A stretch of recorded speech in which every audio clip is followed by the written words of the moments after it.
Howdy ho ho, my good humans. How are they doing? Lone is joining me here in the building today for the 2025 video game predictions extravaganza. And Lone, we got a big one here today. I don't know. I don't know if you ever get like this where you just find a pocket of there's like a topic or something that we're going to be discussing and you just start taking notes on it and it's like just like vomit onto the page. Like all of what I have wrote down for our predictions that we're going to get into, that Mhm. was maybe done in a 30-minute, like just choo, choo, choo, choo, choo, choo, choo. It's It always just the best feeling it is is when such a like you nice get feeling. a topic and then you just start absolutely peppering that paper with like, oh, idea. Yeah, it's great. Dude, it was so fun. Putting this together was so fun. And I think that predictions in general are so much more fun with at least two people. Just because there's going to be things that you say in here, things I say in here that you're like, ah, damn, and you know what I mean? It's like there's something so fun about hearing someone else come up with something creative or something you didn't think about and being like, shit, he got me on that one. Hopefully, I can Um, do better predicting than the draft I did last year. Because boy, was that a dumpster fire. this will be coming out after that, so yeah, Kick spoilers. on the face. But hey, listen, dude, you beat the hell out of me the year before, so it's not like we're 1-1. I mean, I think Yeah, once again, I think that's kind of just a good testament to where our video game brains are at. I think we're, where we can throw some jabs back and forth and have an equal bout in the championship match here. But 2025 predictions extravaganza. I I did my 2024 predictions. I wanted to go through and like recap that to some degree. I'll pull it up real quick and I'm not going to go through this in any uh we're not going to go through a big thing on this. I'm not gonna. I'll just shoot off these rapid fire real quick. That way I can hold myself accountable here, Loon. Because Mhm. I got a lot of shit wrong. I said that we would have the slowest game release schedule since 2019. I don't think that's true. I think it wasn't like, it wasn't a 2023 year. It wasn't a 2007 or a 2004 or whatever, but like 2024 ended up being a pretty strong year and a lot of stuff that at the beginning of the year in 2024, I didn't know we were going to get a lot of the heavy hitters that ended up dropping like an Astrobot. Like I had no idea, that an Astrobot was going to release. And we'll talk a little bit more about that later. But yeah, it wasn't on par with a 2014. Definitely It not. felt very genre specific for what people ate good this year, if that makes sense. Because there's a lot of people that have the sentiment that it's been a weak year, whereas for somebody like me on like the more RPG side, like even both sides, normal RPGs and JRPGs, it was a good year. Yeah, So yeah. I said PlayStation would not release a single first-party VR game in 2024. Easiest prediction in the world. Not a single first-party PlayStation game was released on the PSVR 2 in 2024. And then this was probably my spiciest take, and I got this wrong because what we just talked about with Astrobot. I said that PlayStation would not release a single player first party game in 2024. And Astrobot was the only exception there. Some people would include Helldivers 2, which I think is fine. But Astrobot, first party in terms of PlayStation owned, Sony owned developers, that Astrobot's the only game from that portfolio that released this year, which not the best year in PlayStation land in terms of that first party output, but damn good one to put out. did win game of the year. So Yeah. Oh boy. Here's another one I was brutally wrong about. I said Xbox will have two games nominated for Game of the Year at Keighley's award show, and I assumed it would be Hellblade 2. Um, okay, actually, we'll hold off on that. So, yeah, absolutely positively wrong that Hellblade 2 is a pretty big disappointment and nothing was nominated from Xbox first party land at Keighley's Game of the Year show. Um, Avowed, I said Avowed would get delayed to 2025. It did end up getting delayed to 2025. So, but I said this was a tie back to that prediction about the two Game of the Year contenders for first party Xbox games. I said the one that the other one that would get nominated alongside Hellblade 2 would be something we didn't know about yet, which if Indiana Jones would have just released a, Mm. yeah, that would have been sweet. That would have been a nice one. It still wouldn't have won me anything because Hellblade 2 didn't get nominated, but I do think Indiana Jones would have been nominated if it released in like October, November. What one would it have taken the spot of, do you reckon? It probably would have taken the spot of either Erdtree or Balatro, probably, I would Mm, assume. that's fair. Um, this one I might carry over. We'll talk about this. I said there's going to be some controversy regarding GTA 6 and the Xbox Series S. Rather it be that online doesn't launch on the Series S at the same time as the other platforms, or it does launch and it's in a horrible, horrible state on the Series S. I think there's going to still be some controversy there lingering with the Series S and GTA 6. Mm, Um, All right, we'll rapid fire through these next ones. These aren't nothing that big. I said you'll see more studios emerge as remake, remaster centric teams like, your Aspires, your Virtuous, your Blue Points, your Night Dives. That didn't really happen. We got, a lot from those specific studios, yeah. more remasters, The Thing and stuff like that, but no new studios really popped up in that regard. I said new IP will continue to struggle as franchises have record high sales, and I think I was totally wrong on that. We do have, your Banishers and your Dungeons of Hinterbergs, etc., new IP that flopped, but Black Myth Wukong, Power World, Metaphor, Stellar Blade, like a lot of new IP did really well last year. Okay, let's see. Nintendo Switch 2 launches with a version of Game Pass. Absolutely, positively wrong. Did not launch and did not launch with Game Pass. Let's see. I said Embracer will begin selling individual teams. I said Microsoft would buy Crystal Dynamics and Eidos Montreal along with all of their IP. Incorrect on that front, but Embracer did start selling off some of their teams. They sold off Gearbox.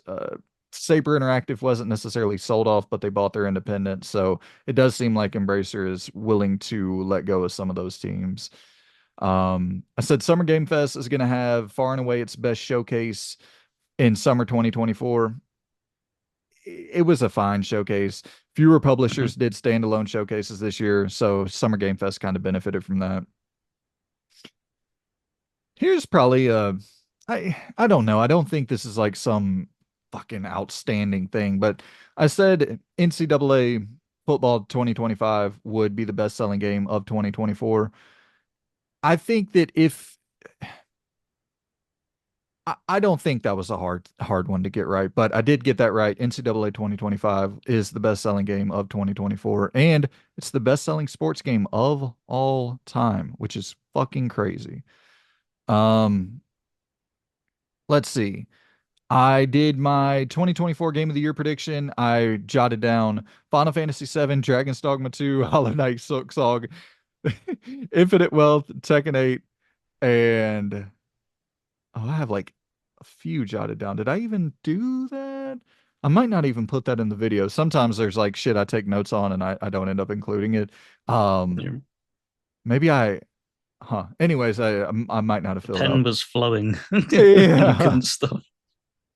All right, so 2024 announcements predictions that I went through. I said Xbox will get an exclusive Star Wars game. I said Code Veronica would get announced. Mafia 4 did get announced, got that one right. Uncharted 5 or a new Uncharted game? Nope. Brand new Castlevania game? Nope. Even though no. WWE RPG, I've been predicting that for all the ages. Still not happening. KOTOR remake gets re-revealed. No, I got one out of fucking seven predictions right on my announcements. Not a good year of predictions for me. Across the board, man, struggling mightily. But hey, here's to 2025. All right, Loon. You ready to get into this big old 2025 predictions extravaganza? Absolutely. Let's go. Perfect. Well, I just did a lot of talking, so I'll let you do some talking here. What will the top five best-selling games of 2025 be? So we're setting this up. We're going to do some sales talk. We're going to do predicting what the best games will be. We're gonna talk about a lot of things. Announcements. Sit in, grab your popcorn, grab your food, grab your beverage. This is going to be a long one. Top five best-selling games of 2025. What will they be, Loon? And also, we're doing no Call of Duty game and no sports games in this Yep. list. Otherwise, that'd be very boring. Otherwise, it would just be picking three. Yep. Um, so I can't leave this off the list because if it comes out, it's the no-brainer winner. But it's like a toss-up of whether or not I think it'll get delayed. But I think GTA 6, if it releases, will be the no-brainer.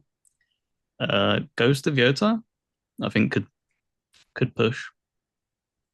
Metroid, AC Shadows, I think.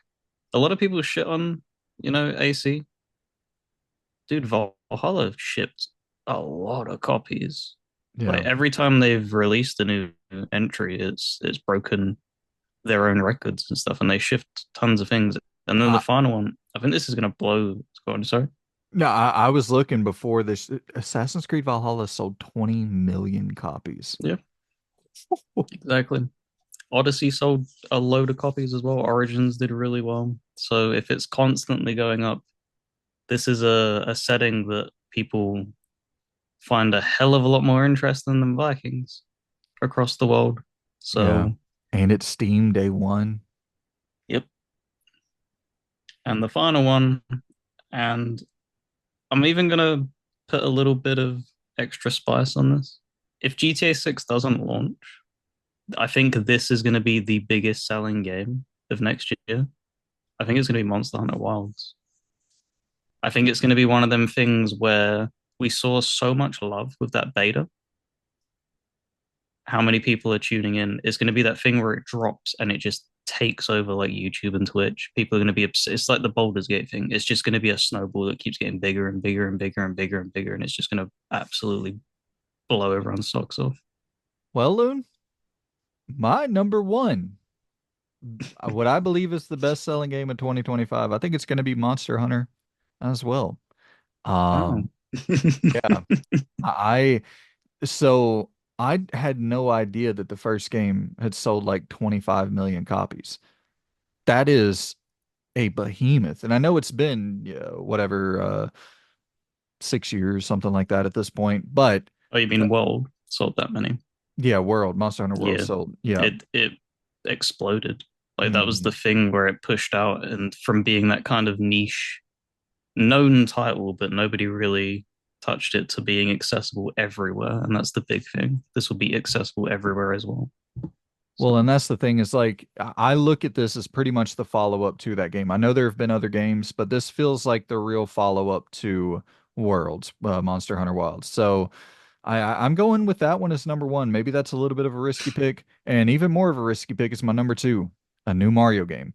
Rather it be 3D Mario or Mario Kart, I think one of those two will be the second best-selling game of 2025.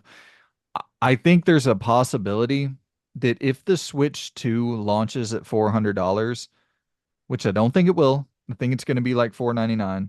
If the Switch 2 launches at $400, I think that that Mario game could be, which we don't even, it hasn't even been announced yet, but I think a new Mario game could be the best selling game of 2025 if if the Switch 2 doesn't launch at like five, $600.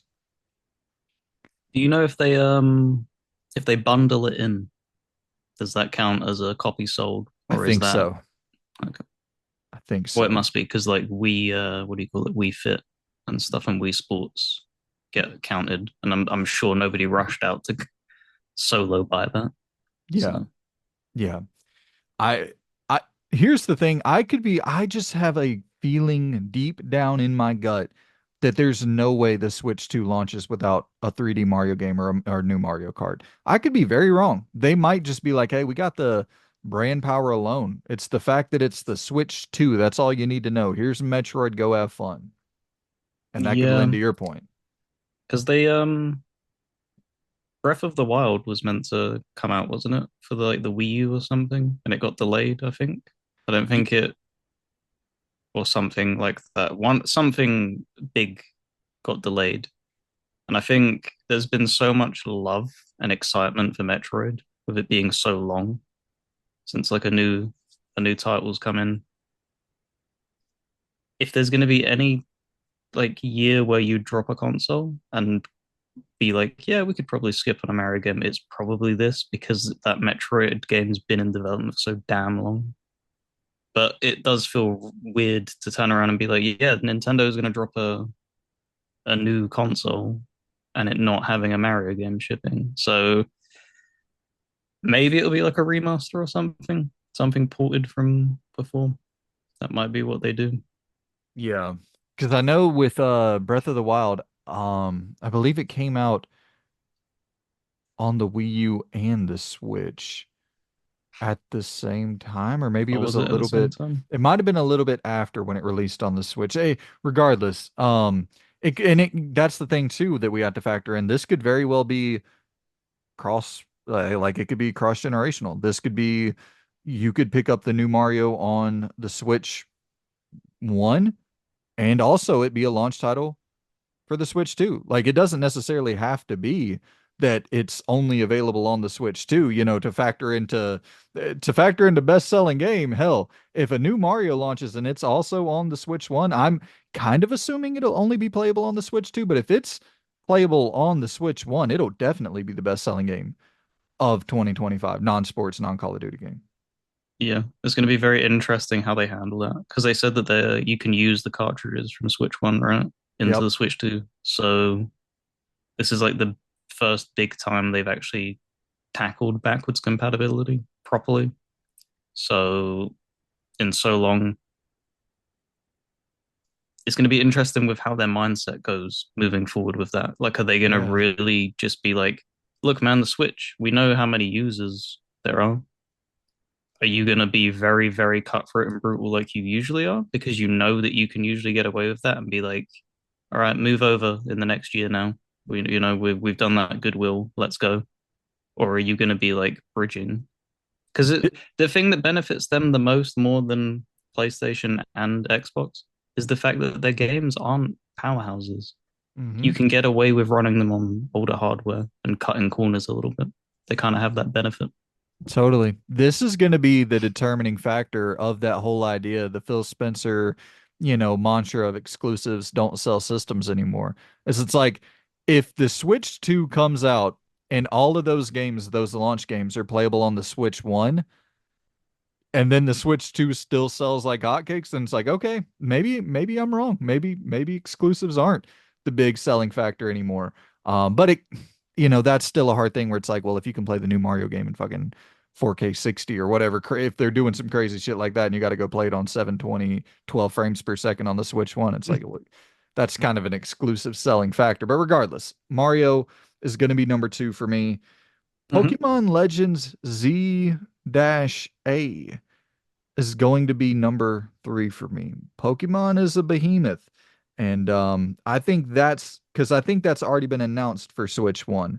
So that'll be Switch 1, Switch 2, obviously behemoth. Did you did you put down Kingdom Come Deliverance too? I'm going Kingdom Come Deliverance 2 as my fourth best-selling game of 2025, non-Call of Duty, non-sports game.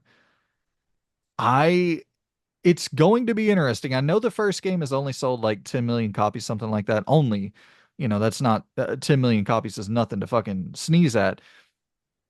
But I think there's a level of fervor building for this thing where I could see it launching if it comes out clean, if it comes out decent.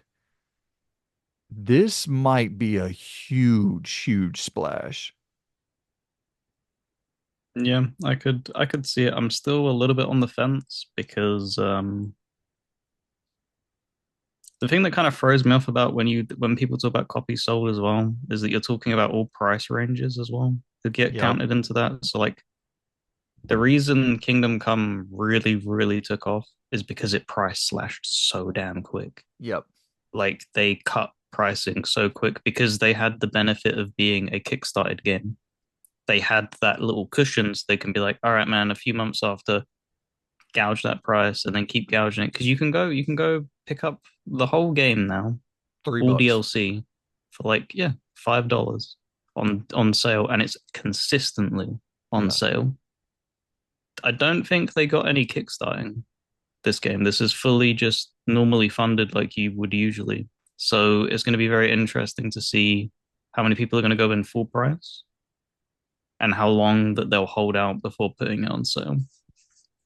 Yeah. So, I mean, that could be to our benefit though, if it goes on sale pretty quickly and it sells a ton. My fifth game, Civ 7. good shout. So here's my logic. It's coming to console day and date. I think this is the Yep. first time ever that it's going to be launching on PC and console simultaneously. Um, I could be wrong on that. I think I don't know if they had a spin-off called Revolution. I don't know if Okay. that, but mainline definitely. So I mean, that's a pretty big deal, and I mean those player counts, nothing to sneeze at on PC. Like you're talking about in the 400,000, or I don't know about that, but in the 100,000 range for Civ 6. So like, if you're peaking at 100,000 concurrent players on on PC, or on Steam, that means you've sold well north of 1 million copies just on Steam alone. You know what I mean? Mhm. So like, if it peaks at, let's say, 400,000 on Steam, and then also you can play that thing on PlayStation, Xbox, maybe a Switch too at some point later on in the year, like that thing could end up selling like 6, 7 to 10 million copies in a year. Yeah, for sure. Yep. All right. So your rattle off your five again for me real quick, and I'm gonna jot these bad boys down as you rattle So them the off. one that I think will sell the most is Monster Hunter Wilds, Okay. because I think GTA 6 will get delayed. But that's interchangeable. If GTA 6, that's kind of a given. If it doesn't get delayed, then that'll be the big sell. So Monster Hunter Wilds, GTA 6, Ghost of Yotei, Metroid, and then Assassin's Creed Shadows. Nice. Um, I guess I should mention that I don't have GTA on my list, obviously, because I think it's gonna get delayed. Mm-hmm. Um, so you're saying if GTA 6 comes out, you think it'll obviously be number one. Yep. Yeah. So that of course, if I don't think Grand Theft Auto 6 is gonna come out in 2025, but if it does, there's even with Call of Duty and sports games withstanding, if those were included in here as well, it's not even those games aren't going to come close to GTA 6 numbers. But I don't think GTA 6 is releasing in 2025. Um, Which is fair. yeah. It, all the rumor and speculation right now is that it's getting that. Have you seen the December? It's December 27th, we promise. If you go to 27 seconds of the trailer, you see the dunk, and it's got the 27-inch rims on the side of its window, and there's only 27 posts on Rockstar's Instagram. It's like, golly, Yeah, they y'all have are, some really deep diving, like Easter egg people that really look for references and the hidden meanings and agendas. And it's like, all yeah. right, guys, calm down. A part of it though, it is kind of silly and fun. Like it's cool to see that part of the internet because so much of the internet has seemingly been toxified by like Mm. hateful stuff. It's fun to see like just fun speculation and then, it's like cool. It's cool to see that. All right. So staying with our sales predictions and yeah, staying with our sales predictions here. And let's talk. Well, we talked a little bit about concurrent peak players for Steam. Listen, these things don't really matter a whole lot at the end of the day. It's just kind of a fun conversation, and it's something that's easily detectable. Like we can easily look back at this and go, "Oh, hey, there's verifiable evidence that this game peaked at this amount of players. And so it's just something that's a little bit easier because I was going to do, okay, well, uh, Metal Gear Solid 3, the remake, will it sell over or under X million copies? And sometimes the publishers don't really give us that data. So we're just kind of Yeah, having fun with yeah, that's Steam fair. concurrent. Yeah. And once again, this does not mean everything. I just saw that Indiana Jones and the Great Circle was the second best selling game the week it launched. So, like, that thing hasn't even hit, I don't even think that thing has hit like 15, 20,000 concurrent players on Steam. So it's not, you know, it's not selling crazy over there, but it seems to be selling really well on Xbox. And it could still be selling really well on Steam. That's the thing about concurrent players. It really doesn't mean a whole lot. We're just having fun. Want to reiterate that. Yeah, yeah, no, exactly. The thing where that metric means the most, which people Yep, seem to get tangled up in, is when it's a multiplayer game. exactly. That is when you really have to emphasize whether or not it's done well. You know, Marvel Rivals and stuff sitting at like an incredible player count right now. Like, yeah, that's when you're looking and being like, yeah, that's success. But Indiana Jones, you're talking like it's reviewed well, people are holding it in extremely high regard. People have other games to be playing. Maybe the amount, like, I don't, maybe I'm not going to speak for you, but for me, I buy tons of games at a time. Yep. Sometimes I won't even end up like I've purchased it, but I don't end up playing it for like a month, 2 months, because in the moment you're like, man, I love to play that. I want that. I want that. I want that. And then you're like, man, how am I going to fit all this in? And that's what people also need to keep in mind. Absolutely. I mean, I got games that I bought last year that released last year that are still in the damn plastic. So it's like, you can't really yeah. But but it is worth mentioning though, if a game is like around 100,000 players concurrently and it's a single player game, like that's excellent. And that is some metric that we can look at and go, okay, that thing's pretty fucking huge. So it's there is it's just worth noting that there is some information to take away from this that is valuable, but it's not the end all be all. All right. So let's talk about Avowed.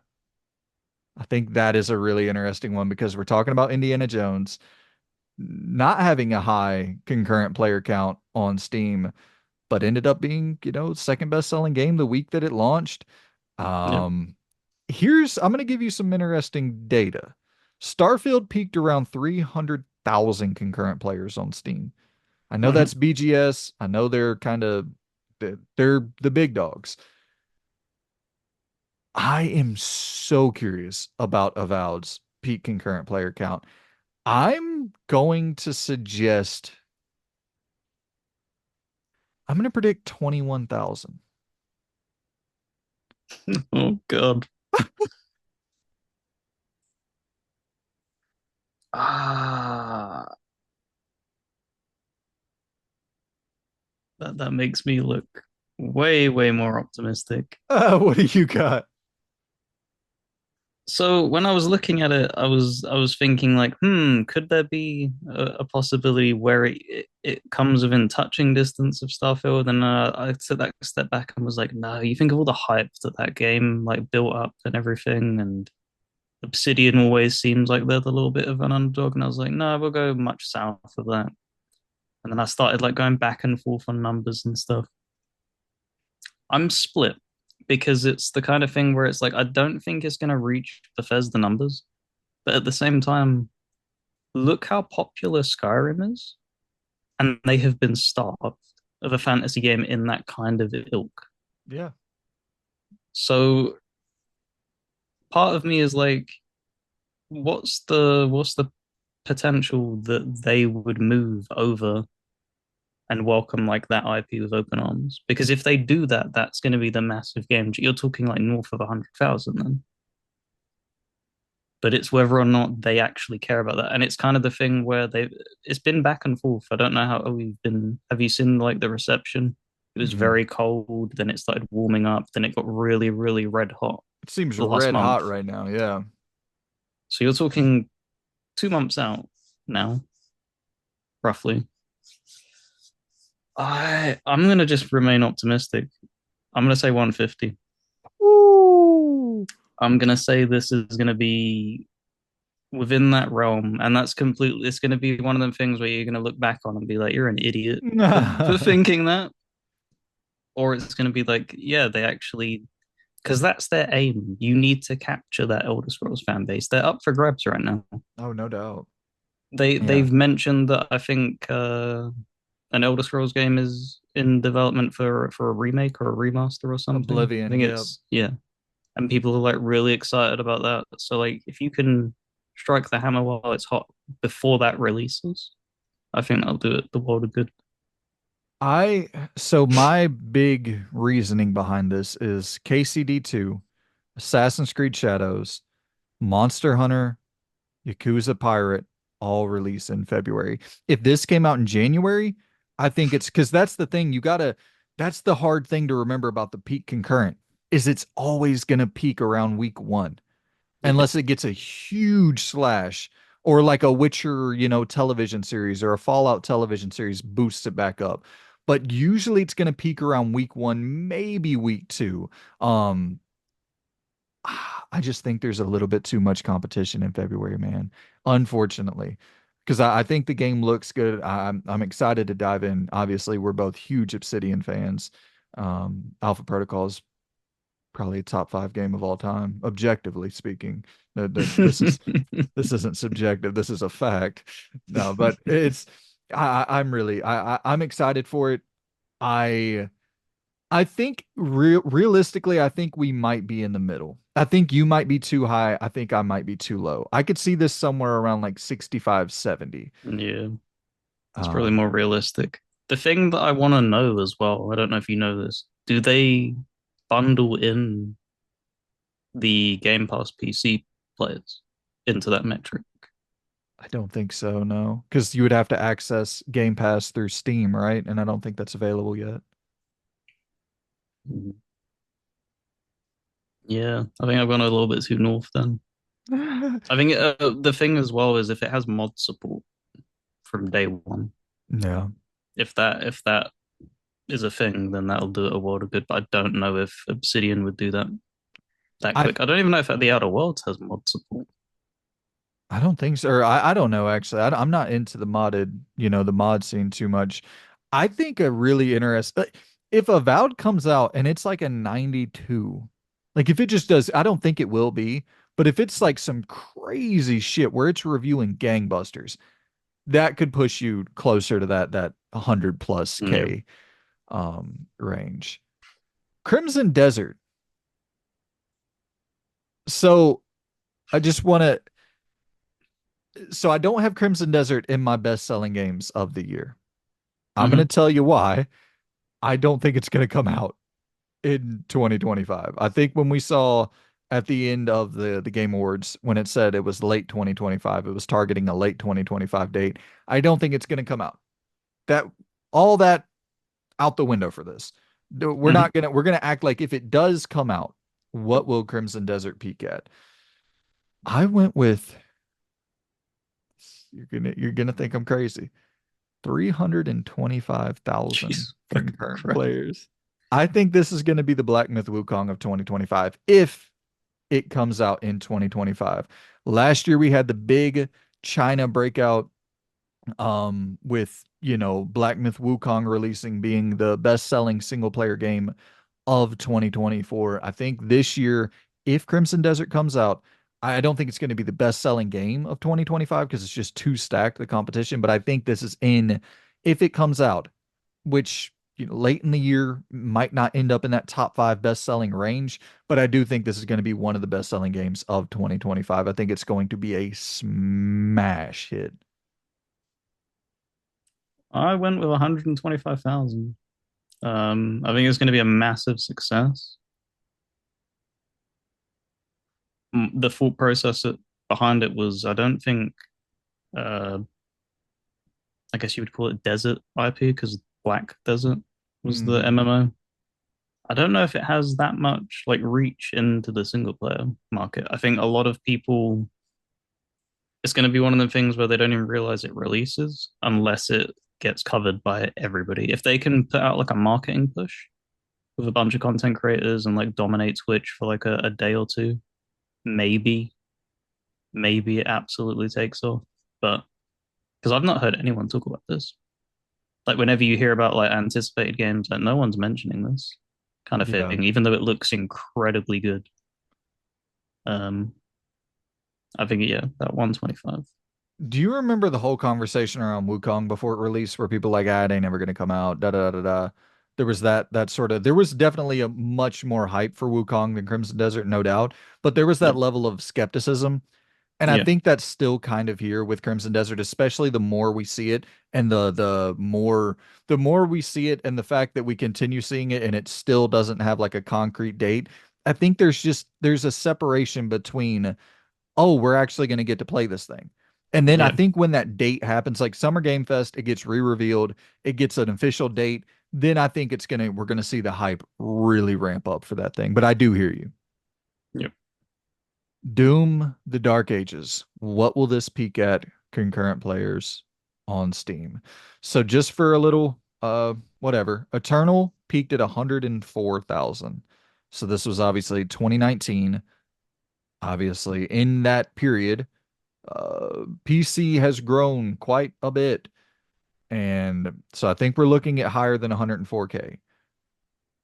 I think we're going to go with 250,000 concurrent players peaking. I think I'm going high back to back on these two. I think that could be quite a bit lower, but I'm gonna stick with it. 250,000 concurrent players for Doom the Dark Ages. So my thought process was, um, I'll just like throw the number right out there. I think it's only going to be 115. I think we're only going to see a mild increase because this is the type of game where it's going to be like the indie kind of thing. I think it's going to have a lot more of a smaller splash than what we probably envision and imagine. A huge contributing factor why that number was so high is because it was at like the peak of COVID. So everybody was inside, and that was like one of the massive releases that actually released during that Oh time. yeah, that was So everybody was like, 2020. holy shit, let's go. Like, this is something that you can jump into and just disconnect. And people were very, very hard on it. I don't know if we'll see that big of a jump. Damn, that's a really good point. I forgot that was a 20. I thought it was 2019, but you're right, it was 2020. That was absolutely during COVID. Yeah. Yeah. Wow. Good pull, dude. Damn, I want to change my number. But I think in the because you kind of had that same thing with Avowed where you're like, yeah, I might have went too high. I think I might have went too high as well. But I think we stick with it. We jot it down and we stick with it. Well, we hope Um, that they reach them numbers. That's the main of thing. I course. can give me that 200K of Doom. I'd happily have that. Shit, yeah. The more, I mean, that's the thing, man, is any good game, I want it to fucking sell like crazy because that means we're going to be getting more good games from that team. We want these things to flourish and sequels Absolutely. and new IP from these studios and all that. Metal Gear Solid 3, the remake. What will this peak at? I just said that I'm not going to change my number. I think I'm about to change my number. I'm looking at mine right Do you want me to here. go first? Yeah, yeah, go ahead. I went way too high. Way too high. I I think there's been such a long time since we've seen Metal Gear because the last one that they put out that was a new entry into the series was Survive, and holy shit, did that burn bridges. That was like ridiculously low play counts. I think the name still holds weight, but I think it's gonna be one of them things where it's gonna be in like the 50 to 60,000 range. I'm not sure if it's gonna absolutely blow the doors off because what we got to keep in mind as well is a remake as well. So there'll be a lot of people that they'll slowly trickle in, kind of like the Silent Hill thing. You slowly trickle in. I don't think it's going to absolutely hit huge ceilings. It's going to be the kind of thing where, 10,000 here, 10,000, and it just slowly builds up and then kind of sits a little bit. People are waiting for opinions and waiting for reviews and waiting for how people feel about it 2, 3 weeks down the line. Loon. I'm looking at Metal Gear Solid 5 right now. It peaked at 91,000. So what I had jotted down was 155K. And I Mm. I think I'm gonna stick with it. 9 years ago, peaking at 90 plus thousand. Like, okay, Metal Gear has a little bit more weight on the Yeah, PC it market had than it I had a thought. huge yeah, it had a huge amount of hype. What people have got to remember, that was a game that was it released when they were transitioning generations. So it also looked incredibly crisp. So you had all of this, visuals pushing on PC and stuff, and people were just like, "Holy shit, a new Metal Gear." I think the reason why I'm going to stick a little bit lower is because you're just retreading something. Um, I don't think that Yeah. has as much pull as like if this was like Metal Gear 6. Oh, totally. Yeah. You said 65,000? Yeah, that's where I'll keep it up. Okay. Oh my Um, god. The next one. yeah, this is a beast. Monster Hunter Wilds is what we're going to be predicting here. What will Monster Hunter Wilds peak at on Steam? The concurrent player count I'm predicting will be 700,000 for Monster Hunter Wilds.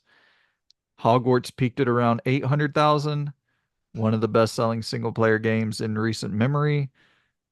I think Monster Hunter Wilds is going to be right on its tail.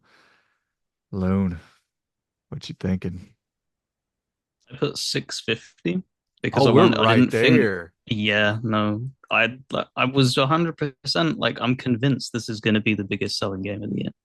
Them beta numbers were obscene They levels. And I get were. it, like take it with a pinch of salt, it's free. You need to take beta, but if it resonated, it wasn't the fact that they hit them numbers, it was the fact that the reception that that game got. A lot of them people are going to be like, yeah, I'll jump in day one. And like I said, it's going to probably take over. It's the type of thing that will dominate Twitch for weeks, is what this feels like. This is going to be people are going to be obsessing over this. So I think, yeah, 650. Dude, I'm excited. I'm excited for them to have that level of success and then parlay it into Resident Evil 9. Let's go, Monster Hunter. Fund a bunch of Resident Evil games and some Dino Crisis remakes for me. Um, Kingdom Come Deliverance 2. So, like I talked about earlier, this is you're gonna laugh at me on this one. I'm expecting this to break out into a whole different. If it's horrible at launch, if it's totally broken at launch, of course that changes things. But I don't Mhm. think it's going to be. I think it's gonna be decently polished. For some reason, I feel that. I'm gonna go 450,000 Oh my God. concurrent players. Dude, I'm telling you, you mark my words. This thing is going to be massive, man. Oh, damn. So before we jump into it, it peaked 7 years ago at 96,000. And it didn't have like the fervor was real, no doubt. But this feels like a totally different level. They got a real publisher backing it. They got real money behind this thing. Everybody knew when it came out initially that it was busted. Imagine, Loon, if this comes out and even because let's be real. If we're gonna be real, we gotta be real. It did seem like there were some outlets out there when Kingdom Come Deliverance 1 launched that were a little bit um not in favor of that game succeeding. Would you agree with that? Yeah, it did get a little bit of like rocky coverage for Yeah. stuff. I did see controversies. I can't remember exactly what it was, but there were some news reports where it was like, "Why are you talking about this?" They were fixating on some weird shit. It Yeah. was it. There was one in particular, because it also happened to The Witcher 3, where they were talking about how there was no like black characters in the game, and it's like it's meant to be historically accurate, guys. I'm not sure what you were expecting, especially for Kingdom Come. The Witcher 3, okay, More sure, fantasy. it's It can, fantasy. yeah. You could probably shoehorn some in and not, it wouldn't feel as bad. But like when you're trying to replicate something historically, like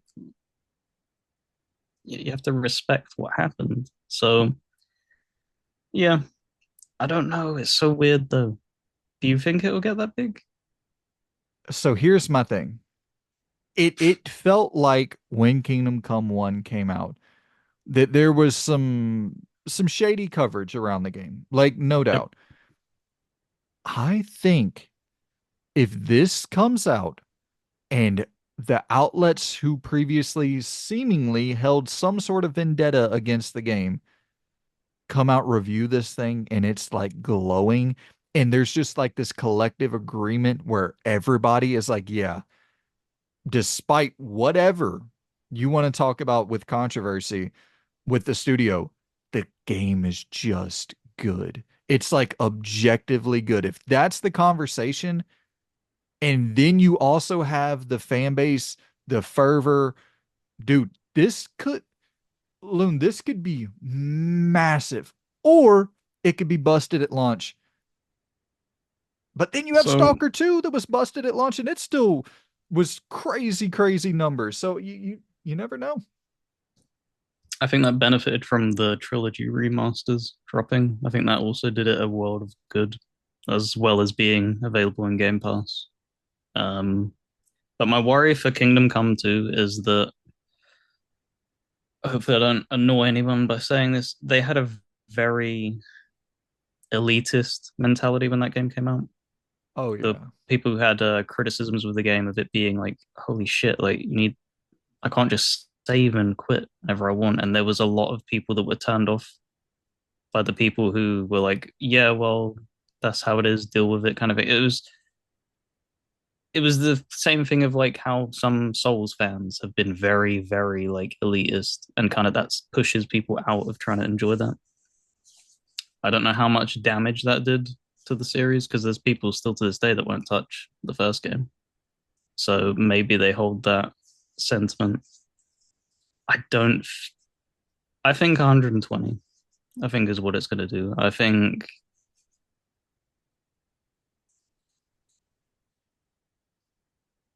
yeah. Yeah. I I'm mean, not. I'm not sure that it will explode in the way because it's such a. For one, it's a busy, busy month that it's dropping in. So when you think about, you look around left and right, what's coming out, you think even if Avowed isn't your preferred thing, like you're talking a couple months after Christmas, your wallets are still recovering. If you have a Game Pass subscription, are you really going to be rushing out to buy Kingdom Come 2 knowing that the first one was broken? Or are you just going to be like, I can wait. I've got Avowed here, the which one could scratch benefit that itch. the one benefit that KCD2 has is it comes out before all of those games. Because remember, they just pushed it up. Mm. They did the reverse of a delay. They went forward in the month, which is a vote of confidence, seemingly. We'll see. That's the most interesting one on this entire list, I think, because that could be the moment where this studio goes from like, okay, hey, we're trying to secure funding to like every publisher in the world is beating down our door, or to the point where we don't need a publisher, period, ever again. Um, It could be the Elden Ring kind of thing almost, of where they absolutely kick that door down and whatever utters out of their mouth, anyone would happily greenlit because they hold that much weight. It could be. It could be. and I'm rooting for it, man. Like I'm rooting for that game because, and I didn't even, I played a little bit of the first one. But it was just, because I played a little bit of it this year. I was going to try to finish it this year before jumping into Kingdom Come 2. And I was just like, man, let me wait for the refined version of this. I don't know if I really want to play 40 hours of what Kingdom Come 1 is. So it's not like I'm not even saying it from some, and you're a massive fan of Kingdom Come 1. You finished it, and would you say massive fan? Um, I'm a fan of it. I liked aspects of it. I have deep concerns if they carry because this is the thing they've said that they've refined this and refined that. I need to see that in action. Like words Right. don't do any justice of that. There are some big glaring flaws in that first game where it's like, holy shit, this is a slog. This is Yeah. genuinely like some of the most grueling, painful experiences you're making me go through. But it's kind of the thing of like you're going through it because you know that the end will make it all worth it. Justified. Yeah. Yeah. So I'm hoping that they smooth a ton of that out. And it does look, the combat looks a little bit more fluid because the first game, the first 20 hours of Kingdom Come 1, you're just a bumbling fool. Just Yeah, trying to, what you're fighting that combat system, you're like, I don't understand. And then it just clicks. yeah. So if they've like refined that a lot better, that'll do it the world of good. I think for me, it's a big thing where it's like just, I don't know, this style of RPG is like my favorite style of game. Not specifically what Kingdom Come is, but just games of that similar ilk. You know what I mean? Games of the Western RPG sensibility. Like that is my shit, man. You know, so just more studios who can do this successfully, make money doing it, continue putting them out. Yeah, I'm always going to be in favor of that. Mafia 4. What will Mafia 4 peak at? This, uh, so I'm really, really rooting for this thing. Um, I kind of worry if this thing doesn't do pretty solid numbers that that might be the last Mafia game we see. Um, I don't know. They've put out quite a few games now. I think for me, I've kept it very realistic. I don't know how, like, because I went and looked and it was like an eye opener. I was like, that's what I'm saying, man. ouch. You're What? talking, I think one of them had like 8,000 as its peak, and it's just like, what the? I expected a little bit more. Like, this game has like,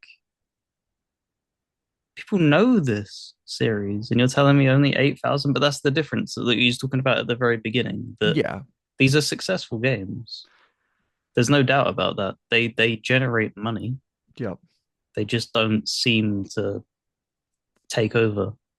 And it should be like there are games that are very console specific, Yeah. and Mafia is definitely a console player style of game. You know what I mean? People who grew up with GTA on PS2 and like this is definitely of that lineage, but I do think that and they do sell fine. They sell okay. Um I worry because these games cost a lot of money. I assume these games cost well north of like $100+ million to make. So you have to justify that by selling tens of millions of copies. And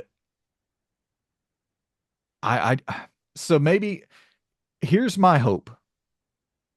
I'm gonna say Mafia 4 peaks at 91,000. That would be double what, or damn near double what Mafia 3 peaked at. Mafia 3 peaked at 47,000. I'm hoping in that time period, Steam's user base has grown exponentially. I'm going to go 91,000, and I might be setting myself up for failure on this, but that's more of a hope, if I'm being honest. So I went with Yeah. 52,000.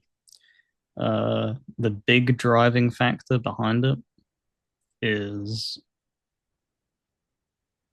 the numbers I saw were one of the factors, but also I know they came out with the Mafia 1 Definitive Edition that was like really, really heralded as great. Mafia 2 wasn't. The No, Definitive Edition that was kind of like half-assed. Dude, vanilla launch Mafia 3 was dreadful. it was buggy, Like yeah. it was plagued with issues, really bad, and it got shredded on PC, um, and shredded on consoles as well. So I'm kind of hesitant to think that it will explode in that way. I think a lot more people now, as time's going on, are becoming more patient. So if they've had that sour taste in that, because I've seen people turn around and be like, I'm not buying Witcher 4 at launch. And it's not even from the reasons that are being like tossed around, it's for the fact that they remember, they're not stupid. They remember Witcher 3 being buggy, which I was there at day one and it had flaws. And they remember Cyberpunk, which is even worse.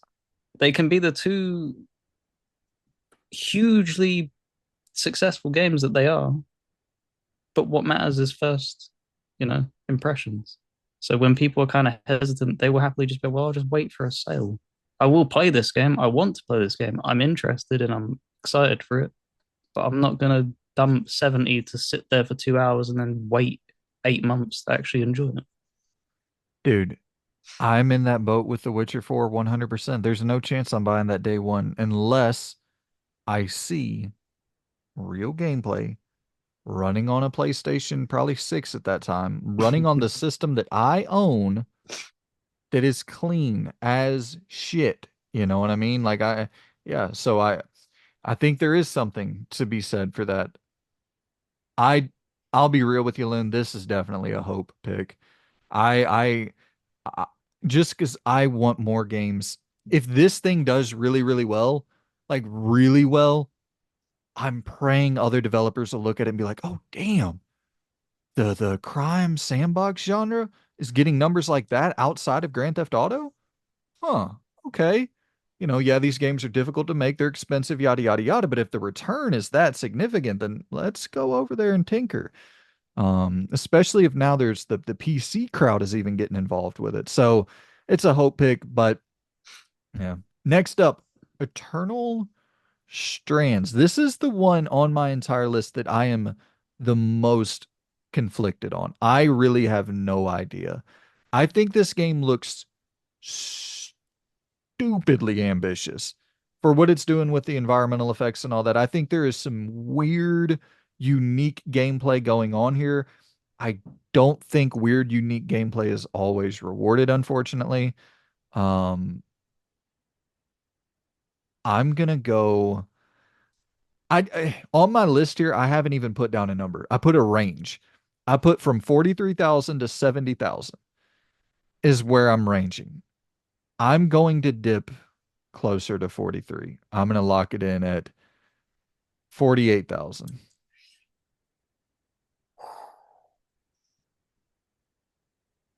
I went really low with this.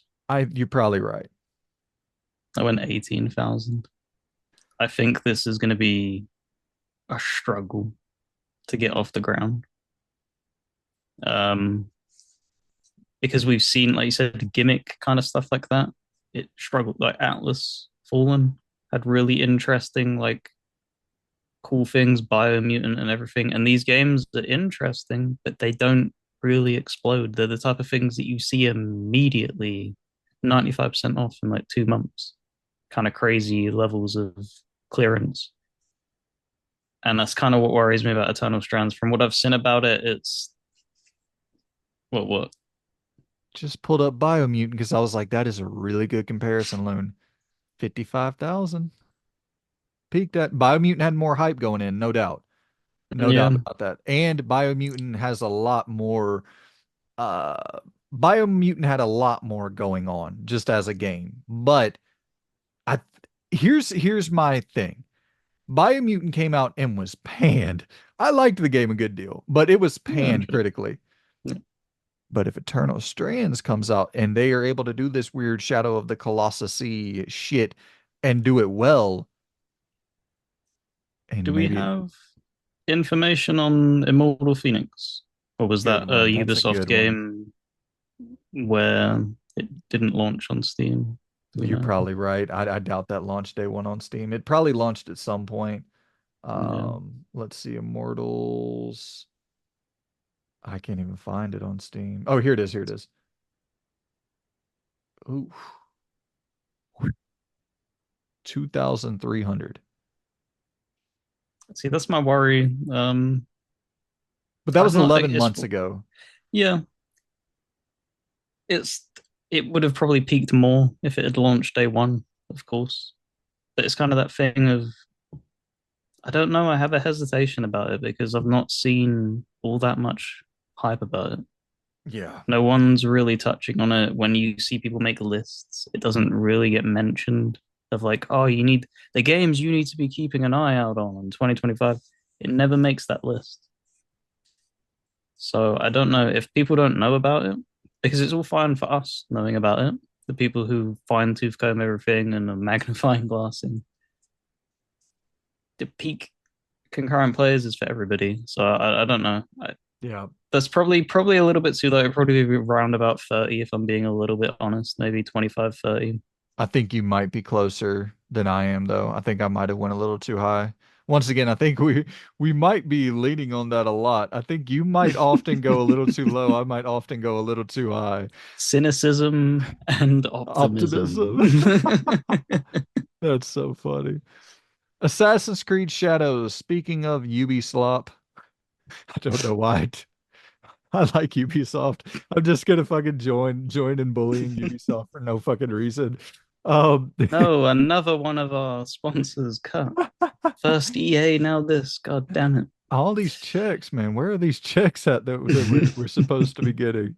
Um, broadcasting from my single wide trailer after receiving a $250,000 check from EA. Um, Assassin's Creed Shadows. I Loon launching day one on Steam. That's big, dude. First time in ever or years? Did Mirage not launch I day one? don't think Was that so. delayed? I don't think it Regardless, launched. Mirage was trash. So Yeah. Yeah, regardless. Dude, I think this is going to be pretty fucking big. I think this is going to yep. be pretty big. I'm going with 89,000 concurrent Oh players. my god, that's what I wrote. The exact number? Yeah. Holy shit. Oh, it's not gonna. Yeah, You're I won't good. be able You're to. good. Yeah. It's, yeah, 89,000 exactly. That is Perfect. crazy.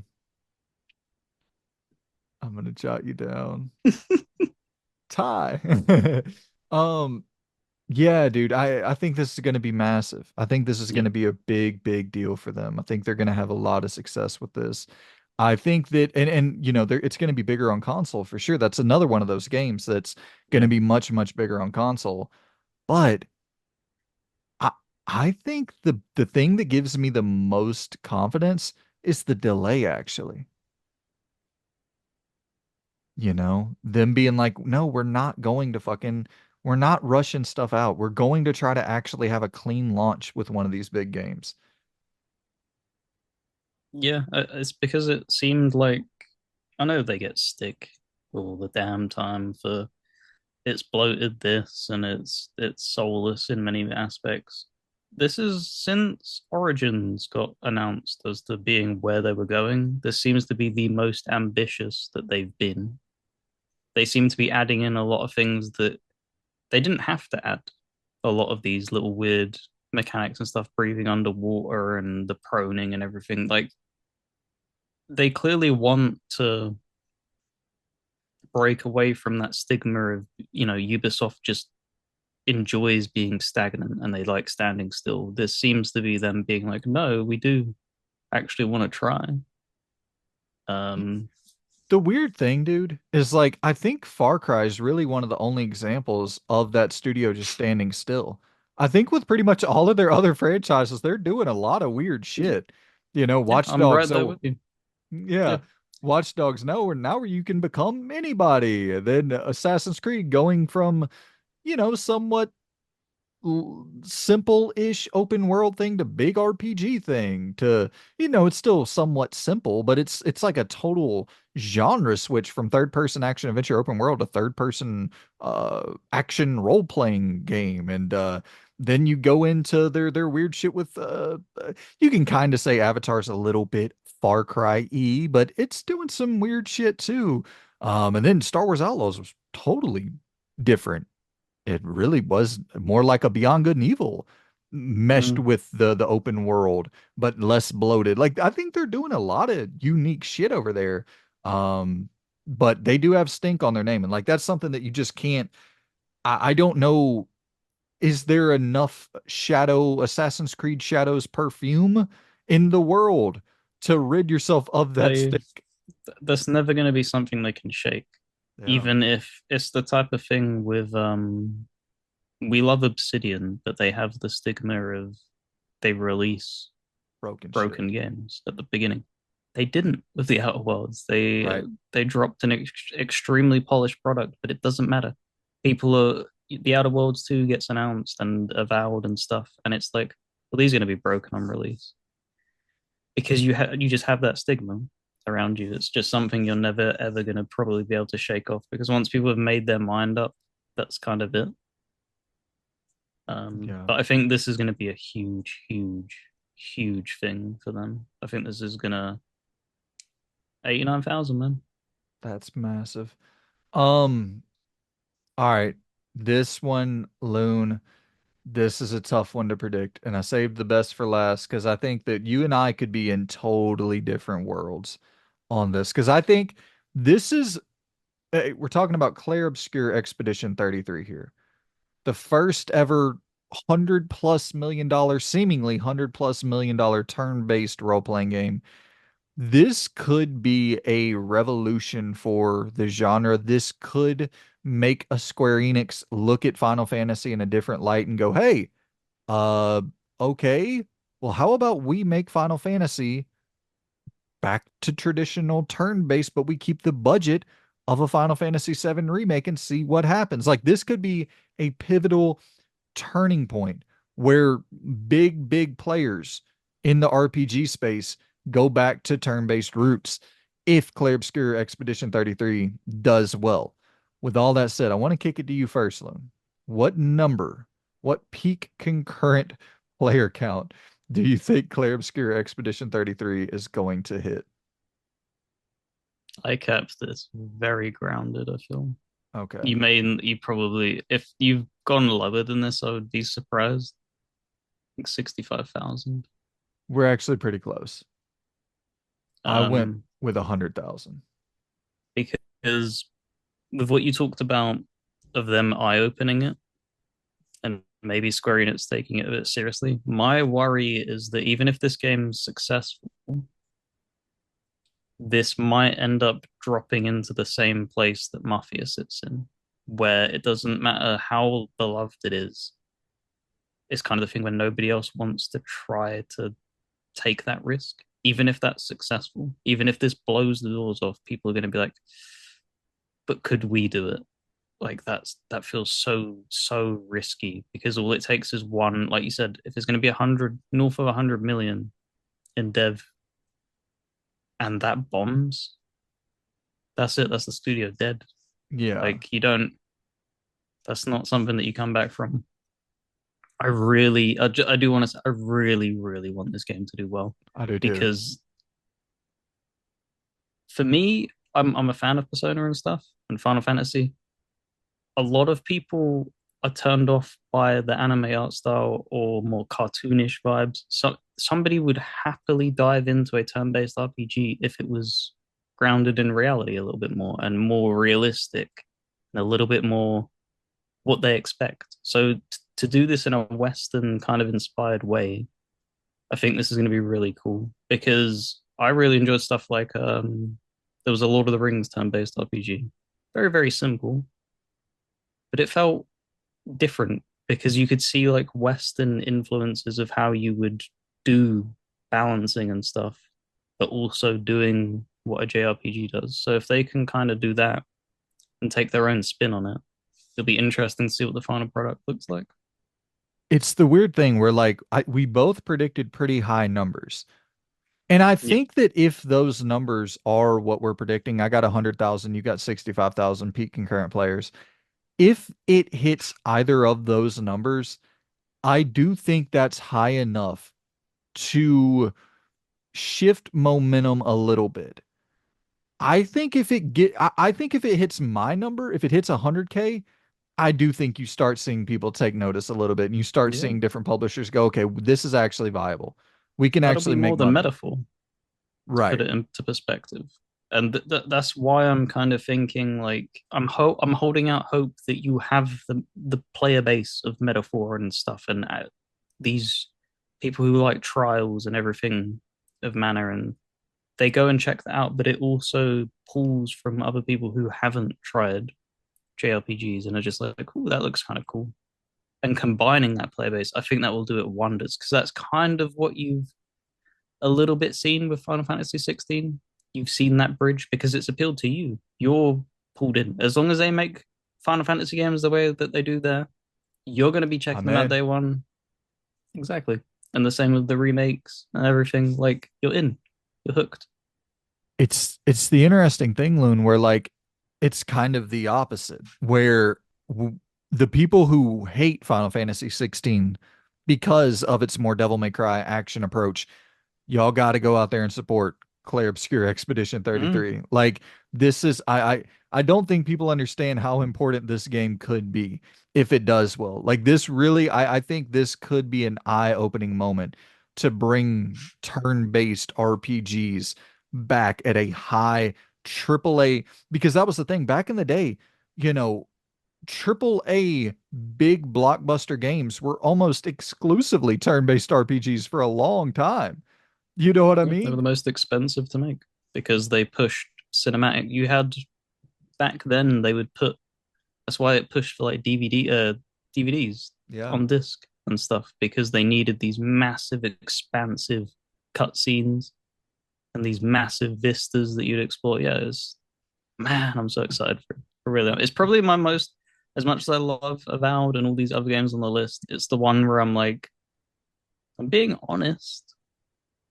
It's the most like I'm curious about and really, really do want it to succeed. Because I get the feeling like Avowed will be something that resonates enough for it to be Yeah. successful, whereas Obscured feels like it's Obscure. literally a yeah, it's a coin toss whether or not that's going to be. So, man, please. Please, please, please. And I think we'll kind of get to that right here where we're doing some Metacritic prediction or well, open critic predictions. We'll stick with open critic predictions. It's just easier to go back. Metacritic has too many variables, but open critic predictions, we're going to predict what the scores of some of the most anticipated games. I jotted down 20 of them. We're going to predict the scores for 20 of the most anticipated games of 2025. How well will these games score? Here's the little twist in the format. If a game gets delayed, if you predict a game gets delayed out of these 20, you get an extra point. So, and I guess I should have went over the point structure. We I just totally went by that. But Drops the point structure and just boom. Oh yeah. but so essentially what we're doing here, we'll kind of tally this up throughout the year and with so for something like the sales predictions, whoever gets it closest will get a point. Yep. And then for, the top five best-selling games, whoever gets that right gets a point, or whoever gets closest to getting that right gets a point. And then as we go Yeah. on, it'll anywho, it who the fuck cares about the points? We're just talking video games here. We're competitive All winners. right, let's start it off with the biggest game ever. Grand Theft Auto 6. Loon. Grand Theft Auto 6 open critic prediction. What do you think this game will score at? Well, I'm going to say that easy point delayed. Yep, Um, same. this was actually a lot harder when I was like thinking about it because it's like it's gonna be the biggest thing for a very, very long time. Yeah. But I mean, But eh, will it garner that like critically? well, we Because don't you even have to you predict. We both got the same prediction. We both got delay jotted down. yeah, but if it does come out, I think I wrote down a Okay. 98. I think, and I'm going that high because I think there's gonna be you see death threats about this game. Anybody that even utters and mutters a word negatively about it, even if it's kind of like the Stalker thing. You saw Stalker fans get very, very defensive. Dude, have you seen how rabid GTA fan base is? Yeah. Like they're in the nicest way possible, it's delusion. Um, I don't think it'll be something where it can push 100, but I think it's going to be that thing where you just have to, you don't want to piss Rockstar off for one as your review outlet by giving them something like, yeah, it's an 82, it could have been better. Like, this is 100% north of 90. It's Yeah. guaranteed. It doesn't even matter if it's broken on It's release. it sucks so bad that that's like a factor Yeah. that outlets, more so smaller outlets have to consider, I guess, than the bigger outlets. Because like, an IGN or whatever the fuck's never going to be denied a copy of any game ever. But like, No. But yeah, I would imagine smaller outlets probably do think about that a little bit more. And that's not to get into a whole thing, but I don't ever really want to get into the process of getting review copies. Like it'd be great. It would definitely be great for the channel in terms of SEO and discoverability, but I don't know. I don't want to play into that weird shit. I want to buy the thing and I just think I think it would be fine if I can't shout him out enough. He's my boy. Mortismal, you need to have a backbone. And that's something that when he's been given copies and everything, even if you don't agree with him, he is expressly stated whenever he's given a copy, his response back is he's happy for it, he'll cover it, but it's going to be his way of making a video and his score. He'll give his honest opinion, and if you're not happy with that, you can take that code back. But he doesn't want it. He'll yeah. just do something else, and that's what you really need: Yeah, integrity. you definitely have to have it if you're gonna delve into that world because some murky waters in the access journalism world or the access criticism world, whatever the fuck you want to call it. But so I'm just going delay. I mean, to me, even predicting a score for this is so out of the realm of possibility.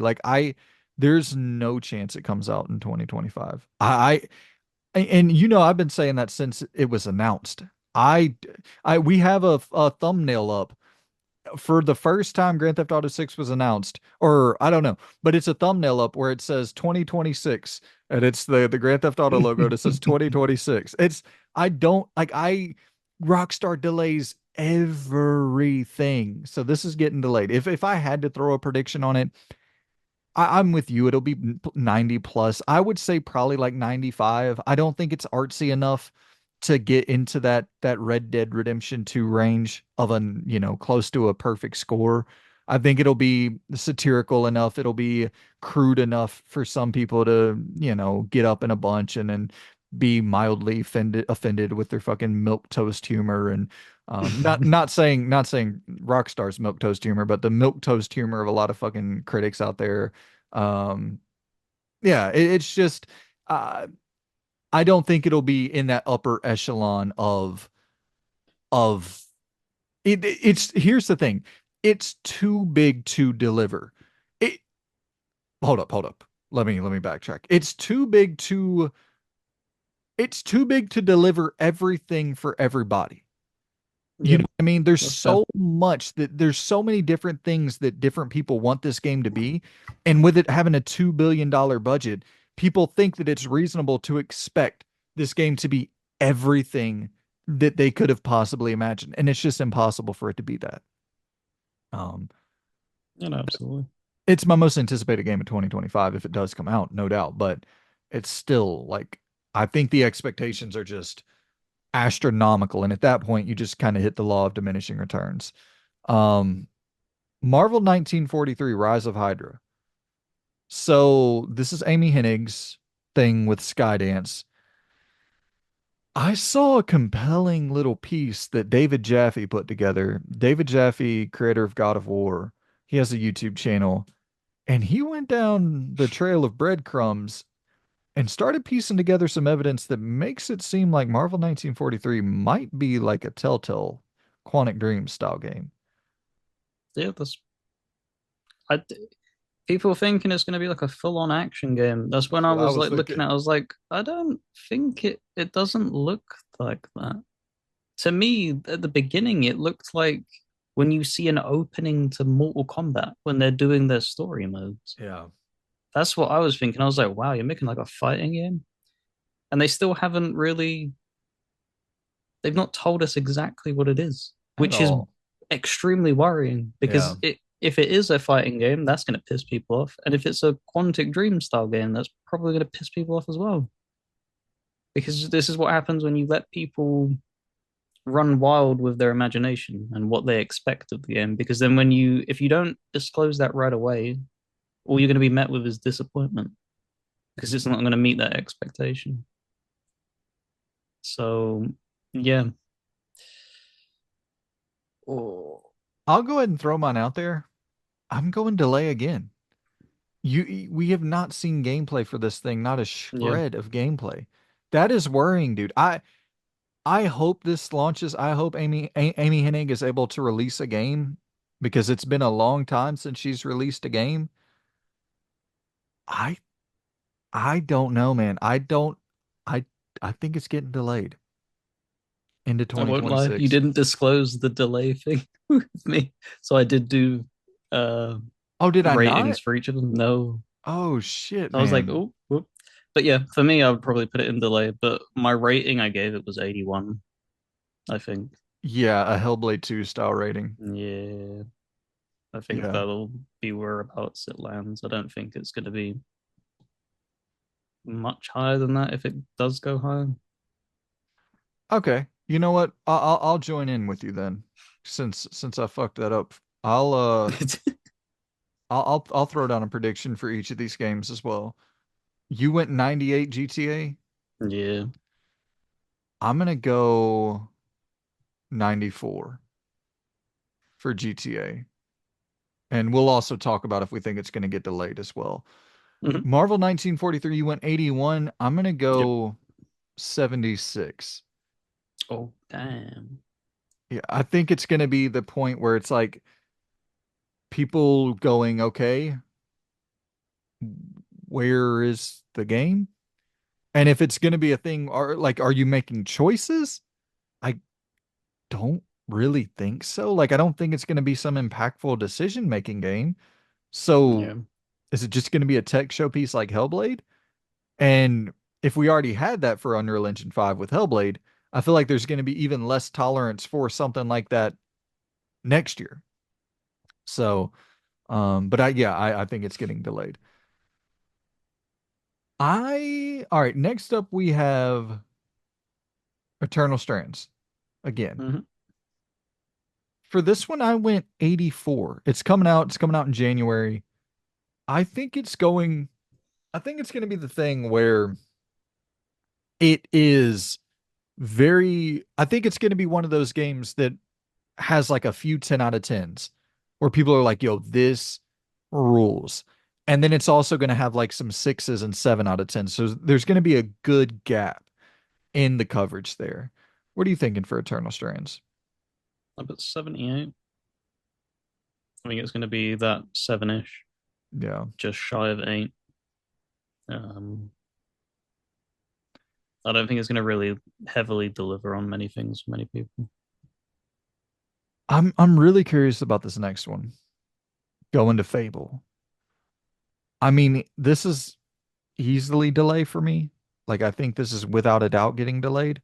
But if we're gonna lock in a score, if this comes out in 2025, I'm thinking 81.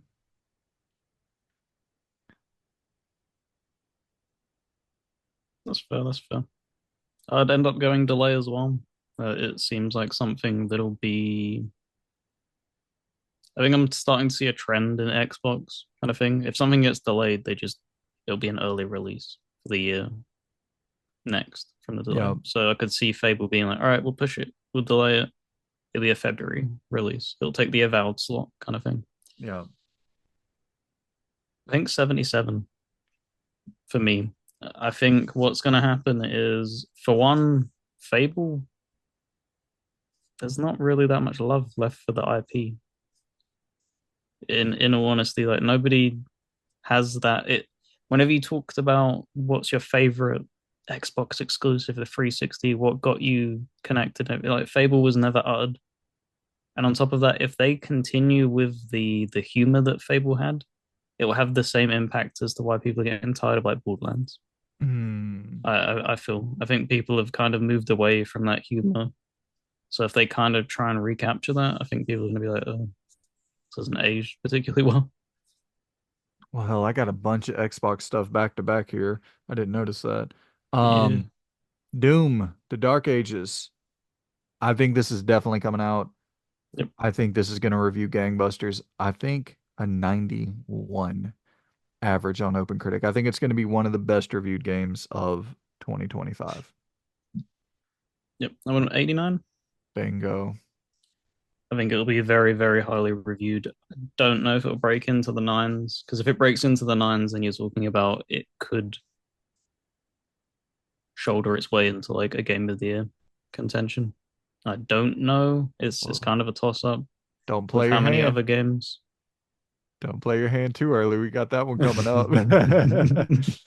So yeah, 89. Nice.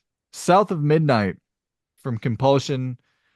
Their first it seems like the first time they got some comfortable budget. It seems like they developed this in a comfortable environment where they're not worried about studio closures, they're not worried about they got a nice Microsoft backing for this, hopefully a clean runway, a polished game when it releases. The art style looks incredible for this. This might be crazy.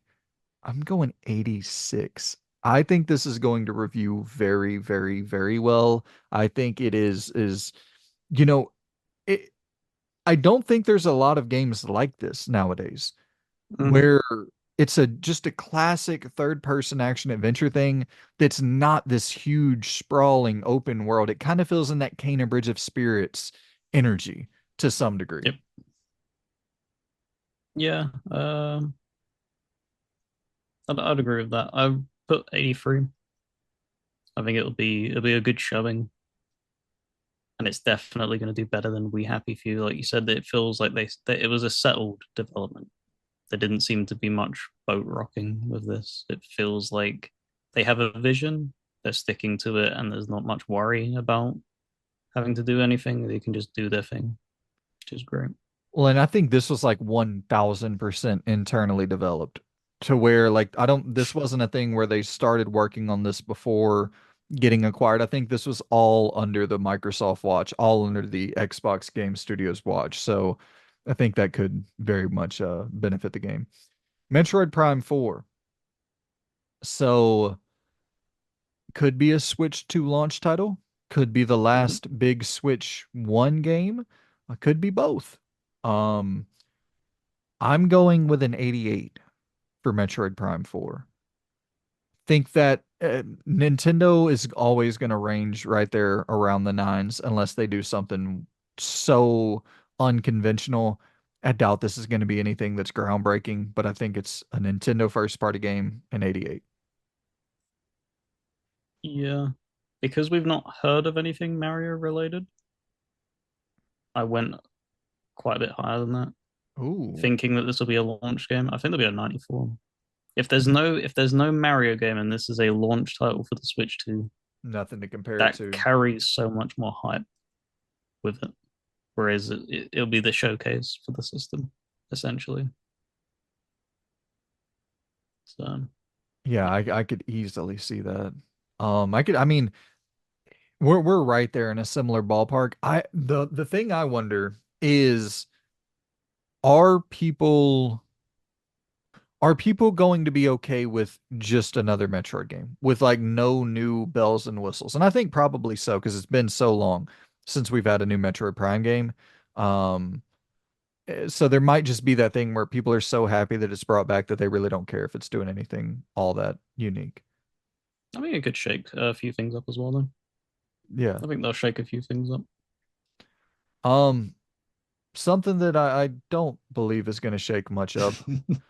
Borderlands 4. I will say I saw the lead writer on Twitter talking about like not wanting to go overboard with meme humor and internet humor and shit like Yeah, that. So, they want to move away from toilet humor, is what he said. So right. So, I mean, this one, I'm gonna go 72 for. eh, Is that rough?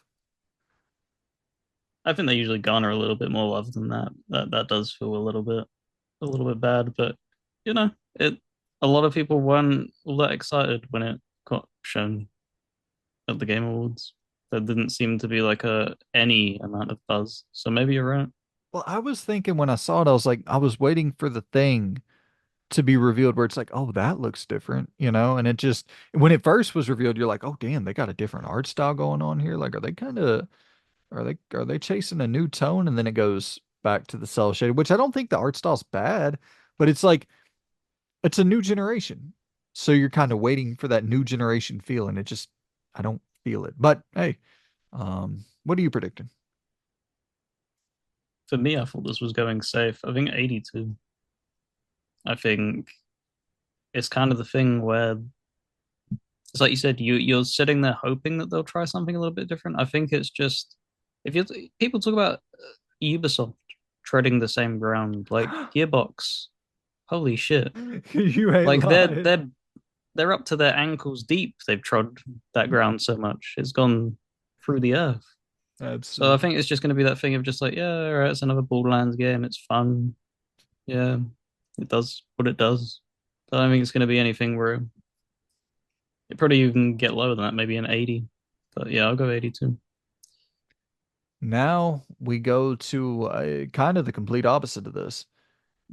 Looking at a franchise um, with pillars and going, hey, how do we get this to a larger audience? How do we shake it up? Which is commendable. Avowed. I think, like we talked about, previews are red hot right now. I think this Mhm. game is going to come in pretty hot. I do think it's going to be that thing where, because we kind of saw it with Veilguard, where previews were pretty damn hot with Veilguard. And then the reviews came out and it was pretty hot as well, but maybe a little bit less hot than the previews. I think we're in probably in a somewhat similar boat here. I'm gonna go Avowed 84 for its open critic rating.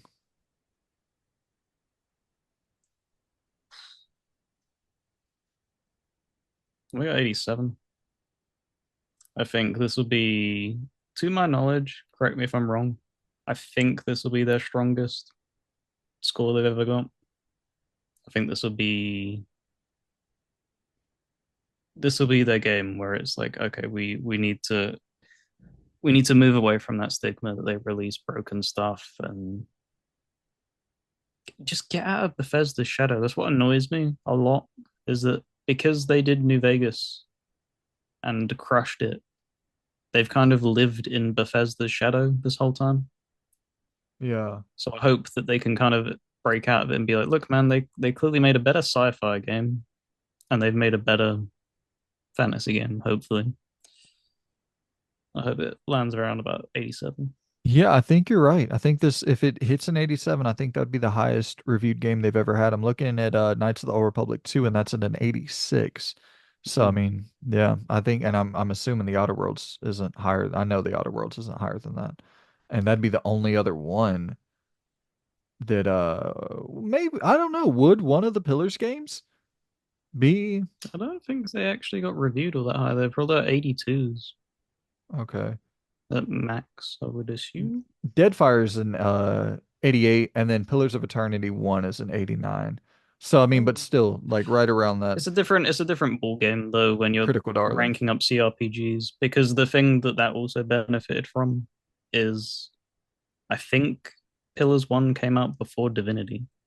So before they modernized the CRPG thing, that was like the big holy shit, we're back to like Baldur's Gate 1 and 2, that excitement thing. So like Yeah. their actual proper traditional appealing to as many people as possible, I think this will be the highest And it's the thing received where game. like if this hits an 87 and it's this style of game that's much more wide reaching, and the big hope is that a bunch of people who don't know it's related to Pillars of Eternity just jump in. You know Mm-hmm. what I mean? I know that they've been trying to associate those two together pretty closely. I don't even know if that's the best idea. Um, I just kind of throwing, but I think there's enough separation with some of the marketing where people will jump in without thinking Yeah, anything about pillars. yeah, I do Um, think so. It just shows they're prideful about their product as well.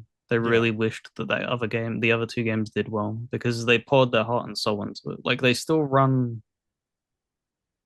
sorry to drag this out, they still run community challenges for that game. I can't remember what it's called. There's like a challenge where you run with all of the modifiers on, and they've still got reservations for people. If you do it, your name will be put up in their office, and they're still supporting that. So like that's amazing. Like, that the is type of thing awesome. where you have to send in your save for someone on the staff to look through it and make sure you haven't. So they clearly love the product that much that you're talking years later that they're still like, yeah, man, we'll happily if you've done it, we'll happily look at it. That's So fantastic. yeah, This next one, dude, is I could see us being way on the opposite end of the earth for Death Stranding 2. I don't even think I looked up what the first one got. I would Uh, assume 85 would be my guess for the like director's cut. yep, director's cut 85 and then the base game 82. Yeah. So it's going to be one or two things here, Loon. Is it going to be where people are like, all right, enough of your shit. Make a fucking video game, dude. Or is it going to be the thing where he makes a video game? I think it has to be one of those two. If it is another 40 hours of alternating between L2 and R2 to stabilize yourself as you walk, I there's no way that there's going to be that same level of forgiveness given. I don't think. But I know that the director's cut, they introduced like a ton of new shit there that was supposedly much more fun than the base Yep. game. So Yeah, maybe I've he had fun leans with off that. it feels like a little bit more of a polished product. So if you can just, I think the thing that people found most frustrating, and it is the core pillar of the game, is the traversal. So if you can just, we both don't know how the game ends because we didn't, we both didn't finish it. But if you can find a way to have established something so that it's not as painful and it's permanent kind of thing, I think a lot more people would be hyped for it. I think With people are just happy to whatever he puts out. It's that thing where you can just overlook it. Like even if you it pisses you off and you end up bouncing off of it, it's just that thing where the shit he's accomplished for the industry, as long as he's not putting in like, oh, make sure you put in your credit card so that you can repair your shoes kind of crap. right. As long as it's a game, that's it. Like people just accept it for what it is. With that said, the score you end up coming down on for Death Stranding 2 is 89. 89. Yeah. Whoa. Yep. Okay, yeah, we're on the total I think I think he's going to make the game more enjoyable. I think I don't think he's that what's the word I'm trying to look for here? obnoxious. Not obnoxious. I don't think he's that oblivious to criticism. I think you've seen this time and time again. When he releases a game in a follow up of a series, it's usually more refined. You think of how much more refined Metal Gear Solid 2 is to 1. So you put because what he always puts pen to paper first is this wacky, crazy fucking idea of a story, and then struggles to actually play it out. Now that he's got that story down and a skeleton from that first game, dude, just improve upon that. It's really that simple, and that is it. You have that gift, and I believe in you. Well, yeah, and I mean, dude, he's one of the greatest storytellers ever. Like ever, ever, ever. And so if you can just please make the game fun to play, because dude, you don't know how bad I wanted to see that story through with Death Stranding. I was so interested. But when I saw it was 40 hours of of what I had just done for the last 15 or whatever, I was like, no, dude, no, I'm not doing that. Anywho, I went, you went with an 89. Mm-hmm. I went with a 79. I'm kind of Oh damn, you thinking, think people are fed up as shit? yeah, Damn. I think it's going to be that point where people are like, okay, listen, we know you are one of the greatest ever, but come on, man. Can we get a game out of you? Like, can we please get a video game? We know you want to do movies. Can we please get a video game? Can we please get some damn what I think people are, and a lot of anytime that we're discussing any of this, there's going to be a degree of projection. What I just want is fucking Metal Gear. I want something espionage from Kojima. That mind works so well in that space. The stealth espionage action, like I want that back, and I can't wait for Fizzant if we ever get it. Um, but I'm going 79 with Death Stranding. So I really hope I'm wrong with this one. I'm gonna check it out. just because anything he puts out, I'm going to check out, even if I hate the first one. And I don't hate it, but it's just bored me to tears. Assassin's Creed Shadows. So we talked about this extensively before. We talked about, we think that this is going to be very successful. However, will it be very good? What are you predicting for that score? I think it'll be very good, but I think it's going to be the thing where it's not going to be critically loved. I think people are just, they always take the easy route because if they show love to Ubisoft, they get a lot of backlash for Yep. that. I think even this is perhaps optimistic, but I think this is probably the safest score that they could give with people being a little bit lenient. This will still piss people off. I think 85 You went higher than I did. I went 80. Um, because I I think the Japanese setting and the samurais and all of this, I think, is going to resonate with a lot of people, and that's why they'll probably give it a little bit more leniency, even with the controversies spiraling around the game about them botching it with AI and just not having any quality assurance on that side. That the game plays fine. You try and mimic history, and you kind of half-ass that and just kicked it to an AI thing. That's kind of stupid.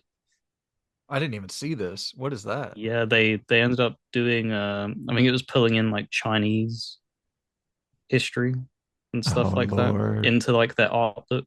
And because they didn't, it was just a thing where you put it into the AI thing and you generate the art. It was just like, you really should have overseen that, guys. This is the big thing of like AI shouldn't be the replacement. It should be a tool Yo. to enhance the developer using it. It should save them time doing a task. It shouldn't replace the developer doing the task. That's the Yo. big difference. So even with them kind of things spiraling around it, I think the casuals, because there's going to be people who don't know anything about that history stuff. So when they see stuff, they're just going to be like, "Oh, that's cool architecture. That looks cool." Even if it It's stays in the game, I think it'll sit around maybe 85 to 84. it's so funny that you and I were the total opposite, where I was way overboard on my sales predictions and I'm super low on my reviews here, and you're higher on the reviews, so we totally flopped on this. And you have 85 for Shadows, I have 80. You have 89 for Death Stranding 2, I have 79. 87 for you for Avowed, 84 for me, 82 on Borderlands for you, 72 for me. It's just like continuous, and then the complete opposite is true on the sales. I Um, think it's because I try to put myself into the shoes of, because the reviewers usually always go overboard with the numbers, if that yeah, makes sense. They kind of go a lot higher because it's so easier. Like, how rare do we see a game reach below 7? that is So true. even when it's like okay and stuff, they even put it into the eights. And when it's an established series, it gets a little bit more leniency. So Yeah. that's the full process behind that, if anyone was wondering. Well, hit me with your thought process on Ghost of Yotei and tell me how easy it was for you to pick delay. I don't know. Yeah. Yeah, you're probably right. There's definitely a possibility this comes out. Sucker Punch isn't really they don't fuck around. Yeah, they kind of get their product out the door, and that's why I'm a little bit hesitant on that. And this isn't going to be in the early portion of the year. So I No. think what the biggest factor, whether or not this gets delayed, if Assassin's Creed Shadows fucking sells shitloads of copies, Sony's going to be over their shoulder being like, "Look, man, people still want this. Get it out." It's as simple as that. Like, get it out for the holiday season because this Yeah. will sell gangbusters if Shadows sells well. I don't know what the first game got, so this was a complete shot in the dark. But because I put Shadows at 85, it would definitely get higher than that because it's more artsy, it's more refined. I think 88 the Ghost of Yotei. 88. So I love that our logic was exactly the same. You were, and I guess that's probably why I stitched them together. It's like a pretty easy comparison point where I went Shadows in 80, I went Yotai in 82. I Hmm. think Here's going to be my somewhat hottish take. I could see Shadows being a better game than Ghost of Yotei, but still reviewing worse. And I think it is to what you said, the artsy sort of vibe of Yotei. You feel, I just, it is what it is. I guess we're full of hot takes today. There is something about if you say you like a Ubisoft game, you are perceived as like lesser than. Yep. And there's something about wanting internet validation to where you're willing to score it even a little bit less than you actually believe just because it doesn't look good to be praising a Ubisoft game. It's the reality. That's just the truth. In my opinion, I could be wrong, but I feel that their games are consistently devalued from, I shouldn't say consistently, recently. I think there's just a Ubisoft slop is the term of the week. And that seems to be this wide-reaching thing that encompasses anything that is Ubisoft.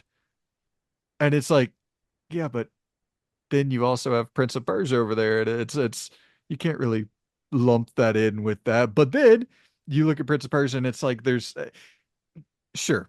There you can there's a difficulty with Ubisoft in trying to lump all of it together. But I think it often does all get lumped together to an Yep. unfortunate degree Yeah, it's kind of like how EA got with a lumped together punching with a bag. lot of their stuff. And even when Respawn started kicking out titles where it's like, take us seriously, it's still to this day, you have people that will clown on them. Right. Still to this day.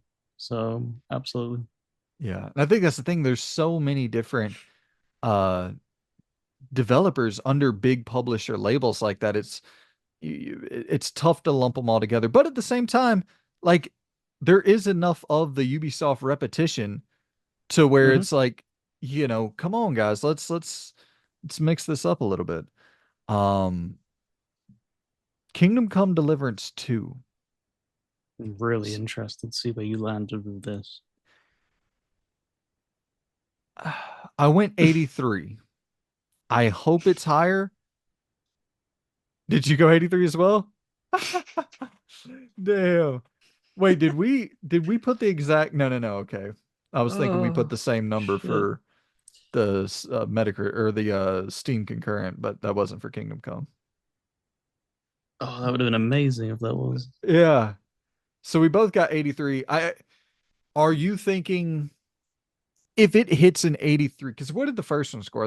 I'm assuming somewhere in the So 70s, right? 80, 81, I think. Or Oh, 80, okay. I think. Could be wrong. Yeah, I'll look it up real quick. But it wasn't like panned, I don't believe. Like it did Oh, okay. okay. But 69. oh really? Yep. Man, that day one launch sucked ass. Um, Wait, hold on. I might be wrong, actually. You go ahead. I'll look it up while we. So 83 is I landed on that because it's kind of the thing of what they've shown us and when they've talked about it, it seems like they wanted to make it a more fun experience. Try and like shave back on the tedium that the first game had you like running through the motions. You're meant to be Henry when he's actually accomplished now. If they do that, the thing I hate, and I think I've said this before, you make a sequel and then you strip the power, as it were, of your protagonist and go back to the basics. That can't happen in Kingdom Come 2. Like you need to be going in there and you need to be like a semi-established knight going through Kingdom Come 2. Like you can fight, the combat feels good, but still has ceiling to grow. And if they don't Yeah. do that, that'll be criminal. So it was a 76 on Metacritic, 72 on OpenCritic. So Okay. I that was kind of my thing where I was thinking even an 83 might be a little bit high to be that large of a jump. Because I was thinking it might have been in the sixes because I remember at launch people being like, "This thing sucks," and then just as it got cleaned up, got patched up, became more functional, and then people were like, "Yo, this thing rules." And Mm. so yeah, but I agree. And I think they are saying that they want to keep the main character kind of established from the Yep. end of that first game to where you still feel like a warrior that you've accumulated that ability. Yep. Um, so we lock in at 83 there. Metal Gear Solid 3, the remake, got this one at an 85. I think this thing is going to review really, really well.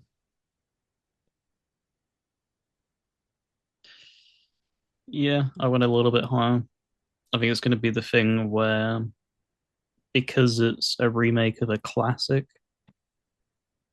and it's probably when people ask like what's their favorite Metal Gear, a lot of times you hear Metal Gear Solid 3 get Oh uttered. yeah. So I think the easy route for people who are doing the reviews, I put 89. I think it's going to be one of them things where it's like just sugar up Konami. And I don't think anybody will really bat an eye if they saw 89 with Metal Gear Solid, because it's that thing where it'd be like if they remade like Symphony of the Night, for instance, and like did something a little bit different and polished a bunch of stuff up. You wouldn't think twice if that landed like an 89, because these are things that they have established history. They were extremely important in the industry. So if this can land with people and be fun to play, which it does, it looks good, but we It still does. haven't seen all that much moment to moment gameplay, Yeah. really. I mean, So, Silent Hill 2, dude, like the thing came out, reviewed gangbusters. Metal Gear Solid 3 is much more uh highly regarded or definitely a bigger game. So, yep. hey man, maybe they're picking the right partners. Maybe we slept on them a little bit. Dark Pictures Directive 8020. So this is Supermassive going to space. The reason I Mm, wanted to put this on here, um, because you'll see the game I have right below it, Little Nightmares 3, is also being developed by Supermassive. I think this is interesting. I think they probably have too many irons in the fire. I think they've yep. had too many irons in the fire for a long, long time. I think that this is probably going to be the year where the seams start to show. And I'm predicting Directive 8020 gets a 67.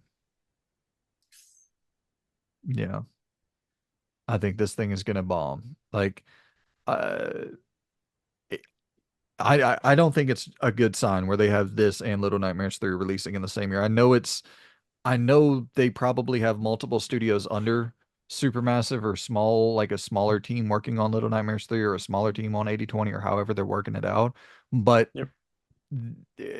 they've needed to focus for a while now and take their time on projects because when they do, they have the Corey, really, really good. Until Dawn, really, really good. Even the casting of Frank Stone, a little bit better than the annualized Dark Pictures games. And yeah, this just seems like too much going on at once. Yeah, I put 78. Okay. I think my thought process, because I really just haven't enjoyed the Dark Pictures games at all, but they seem to all kind of fall in a similar vein of like reception. People seem to just be okay with it. For me, they don't do anything for me. I think they've been very lacking in ambition a lot of the time. But I think it'll just be like that sevens kind of thing. Yeah. Maybe that's a little bit too high. Maybe 775 would have probably been a safer bet, but we'll give them the benefit of the doubt. Well, what do you think in Little Nightmares 3? I mean, a beloved, beloved. First two games are both, I mean, well in the 80s, I believe. Um, I'll go I ahead think and throw my 81. okay. 81 for Little Nightmares 3. I'm Mm, so curious. I'm almost more curious about this than damn near anything else on the list. I'm so curious to see if Supermassive is going to kind of break free from the, adventure, which this is an adventure game as well, but break free from the choose your own adventure game format and kind of go in a different direction at some point. I went 65. I think that they're gonna have like two back to back where it's like, yo, y'all gotta focus in on something. Y'all got it. Yep. Yeah, and I know they took their time with 80/20. Like they haven't put out an annual Dark Pictures game since 2023, I think, 2022, 2023. So they've been taking their time cooking on 80/20, but it's like, how much time have you been taking when you also have Little Nightmares 3 releasing in the same year? That seems like you're still kind of doing the annualized thing, but it's just not annualized, you know? Like in terms of the workflow, I hope I'm wrong, but and I really hope I'm wrong about this next one. Vampire the Masquerade Bloodlines 2. I think canceled. Oh, damn, really? I know we got a little bit of an update recently on it. It seems like there is zero hype for this thing. I I think we've reached that part of the industry now where we don't see projects get canned as much as we saw in the previous year because you dump so much money into it's like the thing like Skull and Bones. If that was done like 10, 15 years ago, that would have gone straight under. But it was funded by the government. They Yeah, had that but you think contract. like Dead Island 2 and stuff like that. That's a good example. And we've seen even around about that time as well. You think Duke Nukem Forever got pushed out and all these games. I think it will get pushed out. I think it has enough of a household name of people who know of it, and the fact that there's no other game like it that might do it benefit. There's no other vampire games, and it's a very underutilized genre. That even if you kick this out and it is arse, you have someone like me who thinks Swan Song True. is great. So yeah, I don't think it'll be cancelled, and I'm hopelessly saying an 80. Whoa. I mean, I hey, dude. think I think they'll pick this up, and I'm really really holding out hope that it gets the Dead Island 2 treatment because no one in their right mind, and rightfully so, thought that that was going to be any good. How can you live up to that?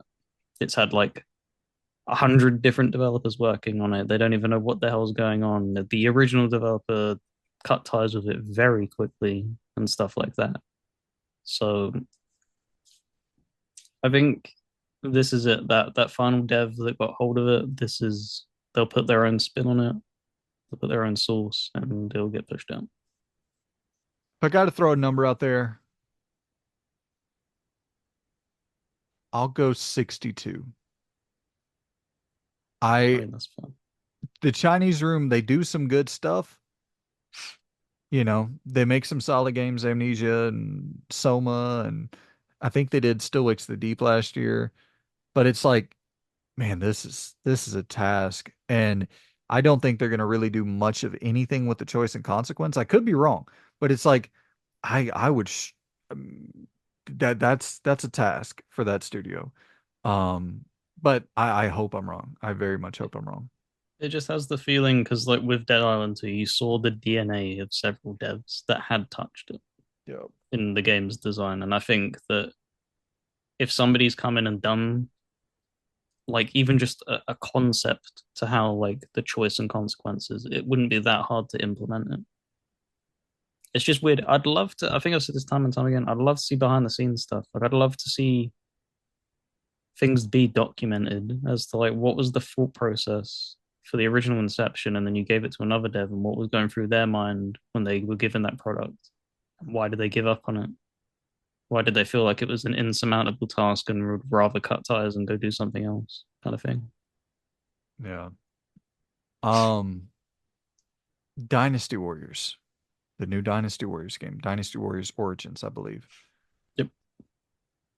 These games don't ever review that well, but it does seem like they got some kind of cool shit going on for this new one. More people on the screen than ever before, and fucking, some mildly decent facial animations and character models that, I mean, listen, it's not, I got 74. It's not going to be something that's a critical darling, but I think they usually range right around that 6, 7 range, if I'm not mistaken. Yeah, no, I'd assume the Muso games kind of land about there. I think this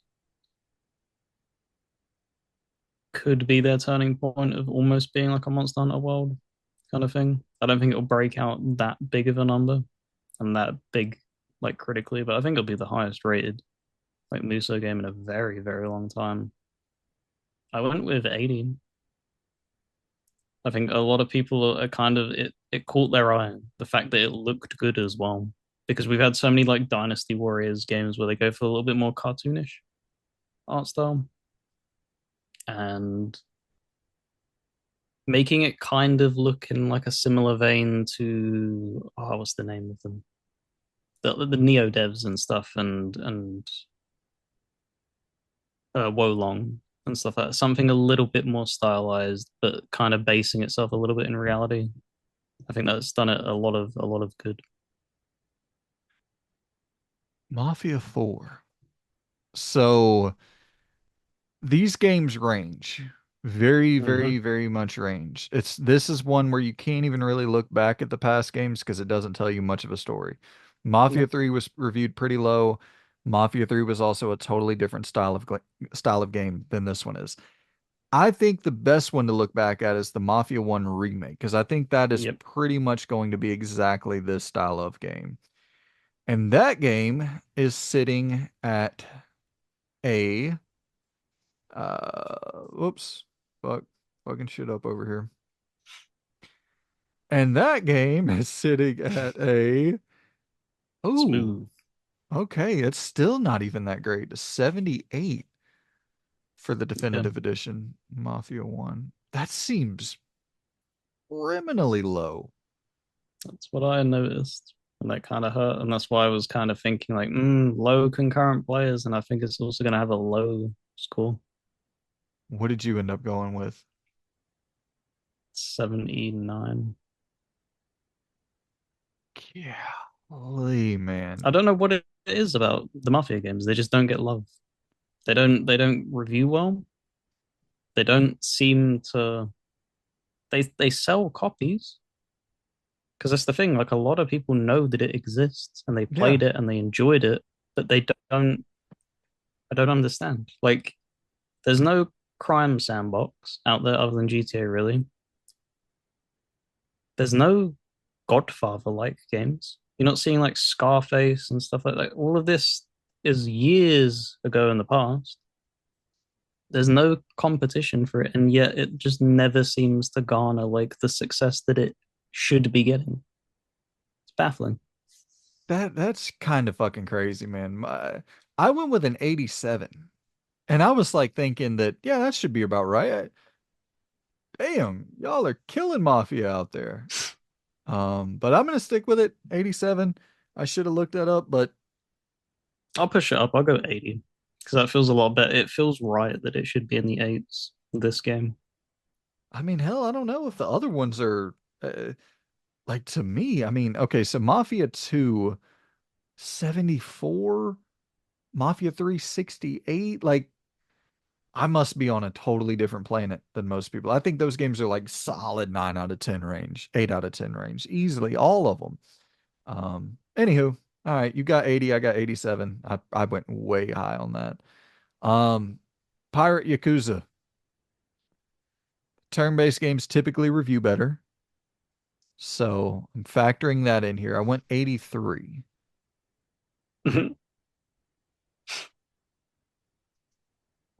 An 88. Dude, Okay. my boy Majima, let's go, man. I'm here for it.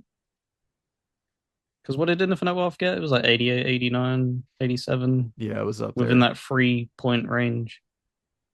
I think having him be, I think he's the established main character that you'll be playing as. There's a lot of love for him in the series, and with it being the turn based, which seems to be resonating with people a lot right now, I think people will be here for it. Like that for me is an immediate grab. I don't care what else is coming out at that time. Like I'm at least putting 2 hours into that opening to see Yeah. what wacky crap is going on in that game.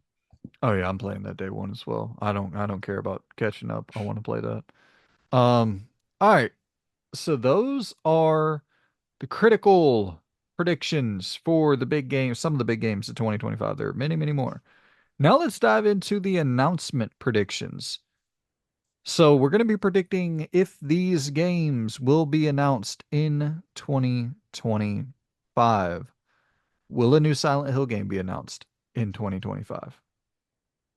You said no. Should we rattle these off fairly quickly Yeah, I'm gonna and keep we'll it go through short them and fairly sweet? quickly. Yeah. Mm. No, I don't think so. I think we need to wait another year, would be my opinion. I think they need to let it settle a little bit. I think it would do them a lot of damage if they turn around and was like, here's another Silent Hill game that's in the works. Like, don't rush it, man. Like, it was a wonder that you actually landed on Silent Hill 2's remake in the way that you did. Take your Yeah. time. I wouldn't know as well on Silent Hill 2. Will a new Castlevania game be announced in 2025? Go Nope. no. My thought process behind that is you would have announced the game when the TV show was at its peak. Yeah. You would have been like, there's something in the works because holy shit, that TV show was amazing. I don't. It's the thing because you've said game. I could see like a mobile game getting announced, something silly like that. I don't Yeah. think we're gonna see. I don't think we'll. It'll be a long time until we see like a 3D game. Maybe never again as well. Could also be a hot take. I think it's gonna be a while till we see another 2D game. This one's tough. Um, so with Castlevania, I feel like we could see a similar thing where like the Blasphemous developer is doing a Ninja Gaiden game. Could we see a situation where we get a smaller 2D thing that only takes a year or two in development to get out the door, from a smaller indie team? Like, could we see something on that scale? Could we see a new collection? But I'm still saying no. I'm saying no as well. No new Castlevania game is announced in 2025. Will a new Metal Gear Solid game be announced in 2025? Staying right there with the big trio of Konami titles. Metal Gear Solid, a new announcement in 2025. Saying no? No, I don't think Konami are in a rush. I think they're really comfortable right now. It's taken them so long to get back into the wheelhouse of games. I think they're fairly comfortable right now with just dipping their toe in the waters of all these little remakes and just waiting until they come out to then decide whether or not they want to do something. So they're gonna see how Metal Gear Three's remake comes out and is received, then they'll make their next move, which I could really see being like a two remake. I think it's gonna be a while until you see a new entry in the series. I'd consider those new games though. I'm not saying it doesn't have to necessarily be like I'm just saying a new game announced from like, Mm-hmm. so if Silent Hill Yeah. 3, the remake was announced, that would count. If I even think collections count. So like for me, I went yes with Metal Gear Solid because I think we're gonna get part two of that collection announced, where we get Okay. Well, if MGS4. it's that, yeah. Okay. Okay. If it's that mindset, it's still wobbly, but I'll go yeah. If there's going to be anything for Metal Gear coming out, it will be that Part Two collection with Metal Gear Solid 4, please. Yeah. I mean, I think we're definitely gonna get that. I don't know, maybe it's not announced in 2025. Or maybe that's like a Game Awards 2025 announcement. Wait Yeah. until 3 remake gets out, market that to the end of the Mm-hmm. earth, and then at the Yeah. end of the year. Yeah. Maybe alongside like a Game of the Year nominee for Metal Gear Solid 3. That'd be great marketing for it. To be like, hey, and while we're at it, we also got Metal Gear Solid 4 on the way. Part 2 of the I collection. kept you waiting, huh? Oh, will we see a new AAA open world crime game announced in 2025? So a GTA clone of sorts, but new IP only. So This that's is such the a you pick. no no. Um, s maybe we shouldn't go new IP only. Yeah, just a GTA clone in general. Will we see a GTA clone in general announced in 2025?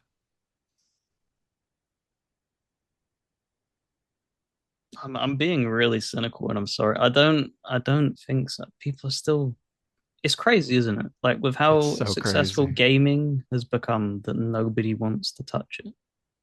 Because you're looking around left and right and you see it. You see it in motion and the evidence is there that GTA dominates. Something like Mafia should be in the high eights, yet it's in the sevens and the sixes at times. And it's like, what the hell? And you think of Sleeping Dogs. I know how much you love that. I enjoyed the game, and it's deemed a failure. They cut ties. They have no interest in greenlighting anything. It's so So crazy. even when you garner success, because EA as well, they didn't want anything to do with like a new Dead Space game. It doesn't matter anymore. Like, is that trendy enough? While also it needs to usually fit within the realm of is the risk worth it? They're probably the biggest risk games to make, They're right next to live expensive. service. But live service has so much of a higher ceiling Yeah. in their Yeah. mindset. So I don't think so. I would love to see one, Of but I don't think course. so. So I had to go yes on this. My heart got the best of me. Sleeping dogs too. I do Sleeping know cats. the Liquid Sword has a game in development right now, a new studio that is founded, I believe, by the creator of Just Cause, if I'm not mistaken, or one of he was a lead on I think Just Cause 3 and 4, if I'm not that's off the top of my head, I could be wrong, but yeah, I do know that there is an open world or seems like an open world crime game in development over there. Um, oh damn. I choked on my spit. But it we don't know anything about it whatsoever. We just saw like a very, very, very small like image of the world that they're building inside of. We have no real information about the game. Will we I well just this one more thing I want to add because I think this is really interesting. It is literally just like spawned in my head. I think the only person we're gonna see that has any interest in trying to rival GTA is this new Chinese market. I mm, think they're the only people with the biggest balls imaginable to just be like, there you go. There's like 250 million. Go make it kind of yeah. thing. I think they're the only people who would be like, because they're new as well. They haven't had to deal with years and years of being told what you have to chase and what you need to do. They're kind of because Black Myth kind of thing that garnered incredible success, and we're seeing the potential that they have. So I think if there's going to be anybody that would end up taking a crack at it, it would be one of these new Chinese devs. Yeah. It's So my bad. I had to throw my computer charger on. It's and I mean, the one thing I really appreciate about the Chinese market is they're doing some interesting shit. You know what I mean? It's not just here's another fantasy game, here's another fantasy game, here's another fantasy game. Like they have I talked about it in my most anticipated video that'll be coming out, I guess before this, probably before this. It's like America Showa Story or something, the American Showa Story, and it's a game about Japan overtaking America in the 80s. And like it's, I think, an open world, kind of not necessarily GTA clone, but somewhere in that capacity. And it's like, well, shit, yeah, dude, I'm down for interesting ideas like that. Um, I have Witcher 4 on here. Obviously, that already got revealed. I sent you this before the Game Awards, so yep. we didn't know that that was going to be revealed. That's awesome. Can't wait, but we'll see that on the PlayStation 6 and Xbox Series Y. Um, will a new Uncharted game be revealed in 2025? You say it no. I would have said yes before the Game Awards. This is the crazy thing because they've Right. shown us that new IP. I don't think Sony want to be juggling too many projects now. It's kind of the thing where just you've seen that they didn't put many first party titles out this year. Kind of just just focus, guys. Like focus on a project, get that Yeah. out, and when that's very very close to the to being done, then move on to something else. Don't juggle too much. I said no as well on that one. Will a new BioShock game be revealed in 2025? Well, that's not on my list, but Oh, I'll. did I not send you that one? My bad. Hmm. So I said no on this one. I don't think they're gonna want to have BioShock anywhere near Judas. Who owns it? Is it still 2K now? Yeah. Well, take two. Yeah. I don't think they have any interest in the IP anymore. We've not seen anything on it other than like the remasters that they put out. Yeah. Supposedly there's a game in the works. It's like set in fucking Antarctica or set somewhere, some snowy location I remember was leaked out. Hmm. I don't think it'll be announced then, No. just All yet, right. if there is one. Let's think we're getting somewhere closer to the realm of possibility now. Will Devil May Cry 6 be announced in 2025, Loon? I hope so. I do hope so, but what gives me pause is the director moved, didn't he? He's the guy who went and did Final Fantasy 16 combat, I believe.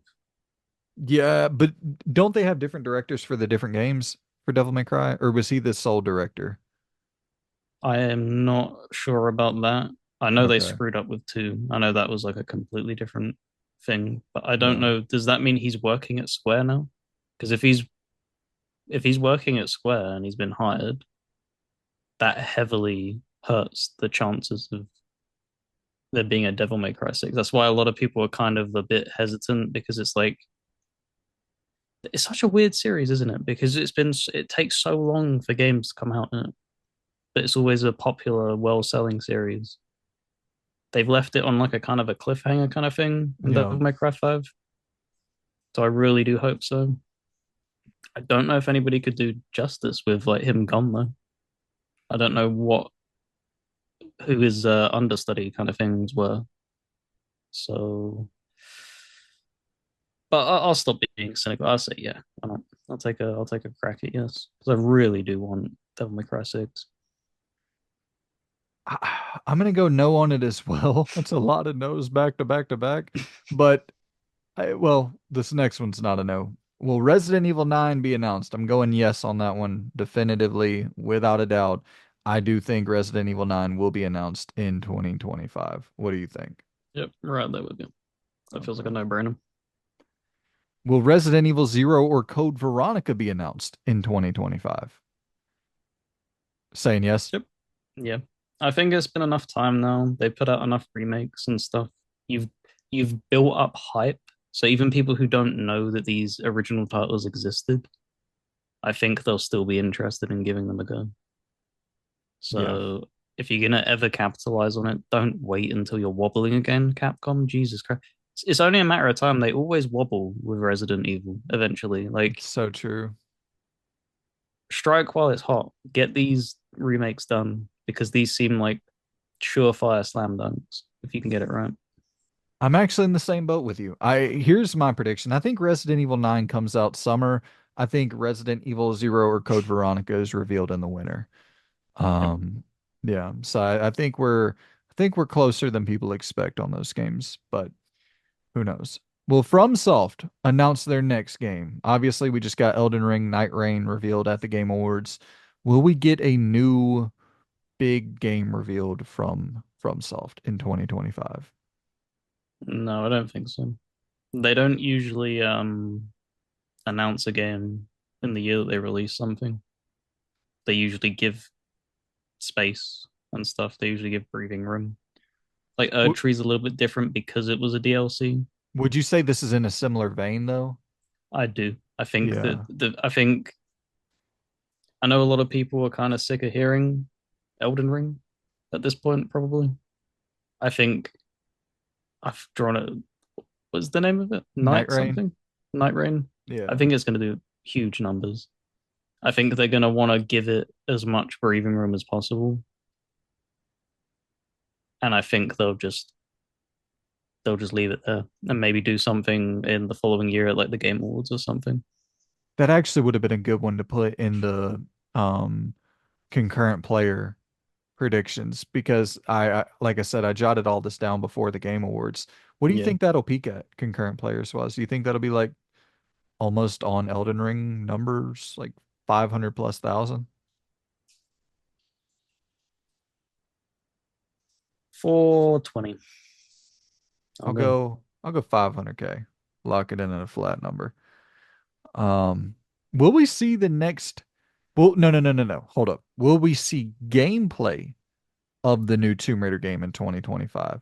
Gotta specifically be gameplay. If we get a CG reveal, yada yada yada, cutscene, actual gameplay.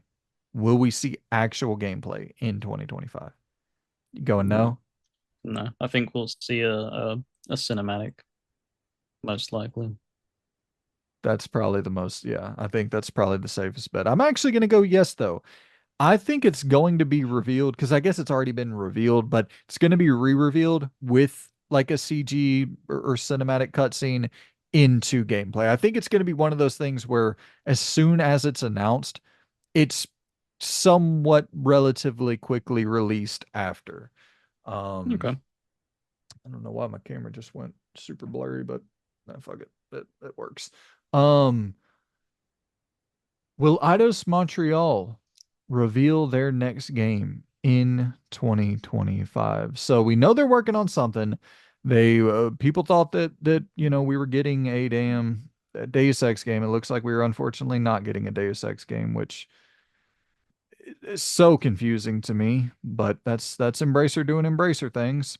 Do you think we see their new IP or whatever they're working on revealed in 2025? I think we will because Embracer needs to put some kind of hook out there. They, I know they're trimming the fat with who they own and stuff, but they need to. You can't live off of remasters. You will eventually tap that well dry. It's only a matter of time. So you need to put something out there that's new and something that is gonna kind of hook people in to buy your games. Yeah, I'm So gonna go no on this one. I hope so, man. I think that team is crazy, crazy talented, but I'm gonna go no. Will we see 007 gameplay, specifically gameplay from IO Interactive in 2025? It's been a long time, man, since the reveal of this thing. Could it be possible that we see actual gameplay from uh 007 from IO Interactive? who is assisting with Perfect Dark? Is that IO or is that No, that's IDOS? Crystal Dynamics. Oh, Crystal. Okay. Oh, um, man, because you've put gameplay specifically. Got to be specifically gameplay. Yeah. I don't think we see gameplay. All We've right. seen hardly. We haven't seen anything, have we? We saw that reveal, that just little nothing ass reveal. Yeah, that's what I mean. There's nothing really there. I think you might see like a cutscene or so, Right. and maybe that's about it. I don't see gameplay being shown personally. I'm right there with you, man. I think it's a no-go with the gameplay. Unfortunately, because I mean, um I definitely want to see gameplay of it. Does this camera look better now? Is it not as blurry?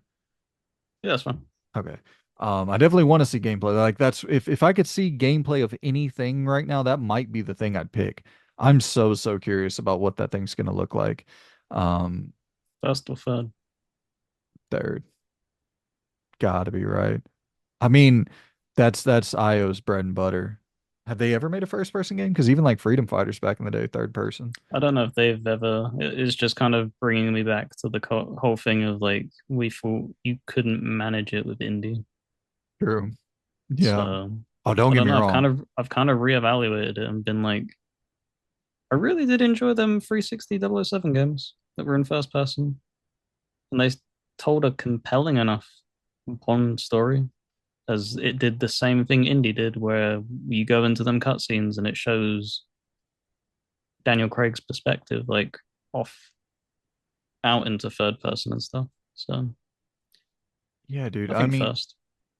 Oh, you think it's going to be first? Yeah, I think it's going to be first. Interesting. I think that would cut budget. That's probably true. Well, damn it. What is going on with my fucking camera? All right, we're just going to roll through it. Well, Because we hi-fi. mentioned Indy, I was talking to Trey about beer goggles, and he ran into a bug where it made him look like he was underwater all the time. Jeepers creepers. Will Is Hi-Fi Rush 2 be announced in 2025? it Crafton that acquired this? Yep.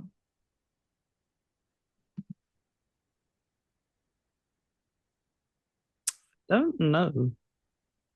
It's a Because tough it's one. funny. It's funny because I'm actually playing through it at the moment, Oh, that's right. Yeah. and I'm really enjoying it. But I can see kind of why it didn't gel with people. It's definitely like a unique kind of experience, and it kind of gives me like a pause of like I can kind of see Microsoft's angle why they cut it. Like as good as like awards did, I don't think this it will be something that will explode huge. Yeah. So they did acquire it, so yeah, I'll go with yeah. I think we'll need to see something on it. Otherwise, what was the point of buying it? Yeah. I think that it's also the thing where if it's revealed in any capacity, really, people are going to be like beyond belief hyped, just because it's such a comeback story. Mm. But to be the Debbie Downer, I'm going no. Will Knights of the Old Republic, the remake, be re-revealed in 2025? Saber secured them some funding in 2024. They got a whole lot of money over there, and they got a whole lot of talent. Space Marine 2 was excellent. Um, I mean, hey man, is it possible? I'm gonna add a little bit of extra spice. Okay. Yes, and it's not gonna be what you think it is. Okay. Hit me. I think it's gonna be. I love them as a developer. I think they're gonna heavily trim the RPG elements. Yeah. I think this is going to be a thing where it's not going to be on like the level of Space Marine 2. That would be absurd if they did that. It'd be like, all right, guys, have some ambition, Christ. Right. Have some faith in your ability. I think it's going to be, and this is going to sound crazy, I think it's going to be like a Veil Guard thing. I think it's going to be extremely action. It's going to have, it will have dialogue and stuff, but it's going to be that kind of thing where people are going to be like, man, I wish there was a little bit more like control over the story and you could do things a little bit differently. I think that's where it's going to land if this is something that ever sees the light of day. Dude, I think you might be onto something. Just them making a straight up action adventure version of KOTOR. Like I think they could easily do that, Yep. but could they nail the choice and the agency and all that? I feel like, oh man. I'm gonna go no. I'm gonna go no on it. I They have so much in the works right now. They have that Avatar game, they have that Turok game, they have that Jurassic Park game. I'm sure they're gonna do more in the Space Marine universe. Mm-hmm. Yeah, I'm gonna go no on it. I don't think we're ever gonna see that thing, unfortunately. Breaks my heart. Will a street sports game be revealed in 2025? So you can go any direction you want with this. Doesn't have to directly be NBA, NFL, 2K Street, FIFA Street. I'm actually going with, I'm going to say yes, but not officially licensed. So something like Wildcard Football, something of that ilk, I think will be revealed. Like a SSX style game. Yeah. Sure. Yeah. I'm right there with you. I don't think any of the big named people have any interest in going down an arcadey route. Yeah. I don't think they see it as viable. So unfortunate, man. So damn unfortunate. Will a new Burnout or Need for Speed game be announced in 2025? It's been a couple of years now since Need for Speed. Yeah, it's been a while. Unbound, I think, is the last one that come out. 2022. You usually see a 3 year kind of sweet spot. So if it's not 2025, it's definitely 2026. And once again, we're just talking announcement. Yeah. So I think we'll see an announcement. Yep, I'm right there with you, man. Will a God of War remaster be announced in 2025? Will we be going back? Will we be playing through God of War 1, 2, or 3? You don't have to predict if it'll be a collection. You don't have to predict any of the specifics. Will we see God of War remastered in any capacity, which could also mean God of War 2018? Oh, Christ. Mm, no. All right. I'm saying yes on that one. I think we're definitely, I mean, shouldn't say definitely. But PlayStation is in their remaster bag. Now, the thing is, do you remaster God of War 2018? I feel like that's the most likely of any of them. Remastering the original trilogy, that's going to be some effort. Like, that's going to be a real undertaking. I almost think the most likely announcement is that God of War 2018 is getting remastered. What I hope for is that it's a trilogy packed together, one, two, and three, maybe even some of the spin-off games. Mm, That would actually be, that'd be really freaking cool. But my faith in PlayStation right now is at an all-time low. Will a Tony Hawk game be announced in 2025? no. No. I Yeah. don't think so. I don't think there's as much hype for the series. People seem to latch on to the games that they liked in their childhood. But any new IP that they put out has been really bad. They've been really bad games. And I know like that very last one they put out was like extremely rushed. I think What are you people are just talking happy about? with The remake whatever or Tony Hawk 5? it was. I think five. It Oh was yeah, that EA, was right? bad. I That think published it and no, it's just pushed Activision. one of them, yeah, Activision Yeah. or EA, pushed it out in like a 5 month window because the license was expiring. I think people are just happy that Pro Skater 1 and 2 have been. Well, I don't think there's all that much. I could be wrong because I'm not in that like realm. I don't think Yeah. there's all that much hype. I mean, those early games were some of the best-selling games on the PS1, and I think the remake sold pretty well. Tony Hawk has been talking on Instagram saying like, "Hey, I'm in talks with Activision. Don't worry. We got more coming in the Tony Hawk universe." So I think yeah, I think we will see a new Tony Hawk game announced in 2025. Plus, excellent Game Pass title. If Yeah. if a new Tony Hawk launches day one into Game Pass, that's a big get. Yep. Um, Staying with Game Pass, will Elder Scrolls 6 be re-revealed with gameplay in 2025? No. No, this is so far out. This is like a announcement in 2027 kind of thing, is what I'm thinking. Thinking like 2030. They, yeah, it's so far away. With them talking about, if they weren't talking about remastering Oblivion, Yeah. that thing, I would have been like, yeah, they need to put something out for the Elder Scrolls fans. I think they put so much effort into Starfield. I don't think they put anything really down on Elder Scrolls 6 during that whole time of development. I think they were full hands on deck Starfield and have only really just begun figuring out what the hell they're doing, if I'm being honest. Well, I guess we can tie that right into the next one because I agree. Absolutely not. Will we see a new Fallout game or a remaster slash remake revealed in 2025? So there was a lot of speculation about Fallout 3 getting remastered. We know that New Vegas is seemingly going to be we're going to be getting New Vegas integrated into Fallout 2 and the TV show. So or Fallout Season 2. Yep. So do we see a remaster of New Vegas to accompany that? Anything Fallout remaster, remake, or new game revealed in 2025, Loon? What you saying? I'll say no. And Okay. the reason I say this is because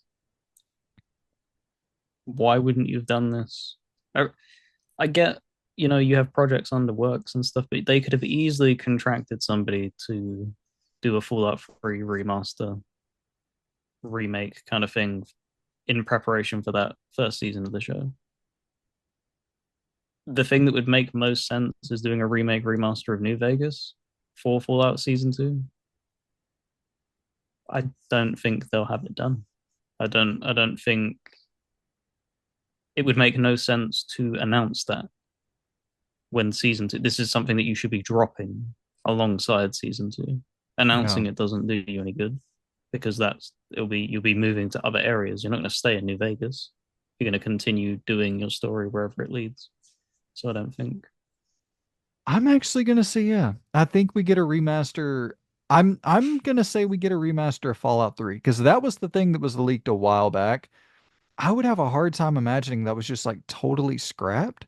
I mean, maybe it was, but I don't know. I'm gonna go, yeah. I'm gonna say we get a remaster of Fallout 3 announced in 2025. Will we see Mass Effect gameplay for the upcoming Mass Effect game, the unannounced, we don't really officially have a name for it yet. Will we see gameplay revealed for that next Mass Effect game in 2025? I don't think we'll see gameplay. Giving it like full. Um, it took so long to see what on earth was going on with Andromeda. I don't know if you remember that when it was leading up to the release of that game. They didn't really show anything. I don't even think they showed gameplay until like the final like year. A lot of it was uh cutscenes and artistic stuff. I really do want to know what it looks like though. Bad. That's the thing. Like I know that because you were a lot hotter on Velgard's combat than I was. It wasn't bad combat. I enjoyed it. I want something a little bit less RPG, if that makes sense. I want I don't want spongy enemies Yeah, in Mass Effect you 5. want to feel like, you're playing a legit third person shooter with choices. Yeah, Yeah. yeah. I want that kind of experience, kind of feeling like because there wasn't really as long as you knew what you were doing, you could burn through enemies in like Mass Effect 2 and Mass Effect 3. Yeah. If you didn't bother engaging with the mechanics and stuff, then they were spongy. But I hope that they go a little bit more like that. So you're saying no? I don't think we'll see gameplay now. Yeah, I don't think we see gameplay either. I think that game releases 2027-ish, which would kind of make sense. I'm gonna go no. I'm gonna go no. Will Splinter Cell be re-revealed in 2025, Loon? I think that if this game is not re-revealed in 2025, it's dead. Right there with you. Yeah, Right there with you. I'll take a bit of hope and optimism. I'll go yeah, me too. because if it isn't, then yeah, it's dead. It's Like gone. you've canned the project. I'm kind of at that point with Beyond Good and Evil 2 where I'm like, that thing's Yep. completely dead. Yeah, you can't go that long without any sort of update and expect people to remain optimistic that that thing is ever going to come out. Will Lies of P2 be revealed? Well, we know it's probably not going to be called Lies of P2, but will we ain't got to spoil Will it, the but sequel? Yeah. Will the yeah, sequel be revealed? right. Yes. Okay. Yes. We will see. They seem to have a good hand on things. They they were ambitious, but they kept things within the realm of what they should have. That's why Lies of P was so damn good because it kept his expectations tempered. So I'd say yeah, I think they could turn around that game pretty quick. They have that horror game in the works as well, which is interesting. I'm gonna say no. I'm gonna say we get the horror game, then the follow up for Lies of P. Not that's not something I have a ton of investment in, but I do think that the ending that I think you told me about it, and I looked it up. Like that is Crazy. so sick from a narrative Yep. standpoint. All right. Now we head over to news predictions. This is fun, man. This is fun. We're in a rapid fire run through these. We're running long as hell here, but hey, that's what we do. We ramble unnecessarily. Um, all right, news predictions. This can be kind of anything. I jotted down a bunch of stuff, and we'll just rapid fire run through these bad boys. Over or under four Xbox exclusive releases on PlayStation 5 or Switch in 2025? Will we get more than four or less than four previously Xbox exclusive games releasing on PS5 or Switch in 2025? Oh, previous. So you're not talking like Doom and stuff. You're not talking about what falls under the Microsoft umbrella. This will Nope. be stuff So, from the past. Okay, that changes my answer what? completely then. I, yeah, that's tough, right? Because I would say something like a Fable. Say if Fable launched day and date, I would say that counts because the other Fable games did not. Okay. Yep. Whereas like the Outer Worlds, it's tough because the Outer Worlds 1 launched. So Outer Yep. Worlds 2 launching, not a huge surprise. Doom launching, not a huge surprise. Yeah. So I'm going to say over. I think Forza, Starfield, I think that your some of the older IP could make some sense. I think it's I I mean, think we're indie is the easy in extra these. one. Yep, that's three that could be pretty simple ones. And then, we could look at something like, does if Fable actually releases, are you going to keep it exclusive? I mean, I hope so, but I think they'll do the thing with that's going to be the. I think I've said this time and time again. It's going to be the viewpoint going forward. You put it in Game Pass for at least 4 to 6 months. then release it If it's elsewhere. very successful, put it everywhere. That's kind of their thing. They just want as much profit as possible. They Yeah. don't have that mindset of, oh, it's profitable, so we'll keep it to ourselves. They just want everybody accessing it. So I guessed five, so I'll okay. go over. Yeah. I'm going over as well. I think it's pretty easy to get to four. Getting to five is a little bit tougher, but I'm gonna go over as well. Does Microsoft acquire a developer in 2025? If so, who? An extra three bonus points if you get it right will be applied to your score. So three extra bonus points if you get the acquisition correct. If you can correctly predict who they acquire, you get a big boost here. I went with yes. I think they do acquire a team. And I went with Mistwalker. This is Sakaguchi's studio. The dude they just released Neo Dimension, but Yep. previously they had worked on Lost Odyssey and Blue Dragon, and so there was definitely that relationship there. Yep. Um, I looked at Neo Dimension, Fantasia Neo Dimension, whatever it's called. I looked at it on Steam, and it peaked around like I think less than 1,000 players. Not doing so hot.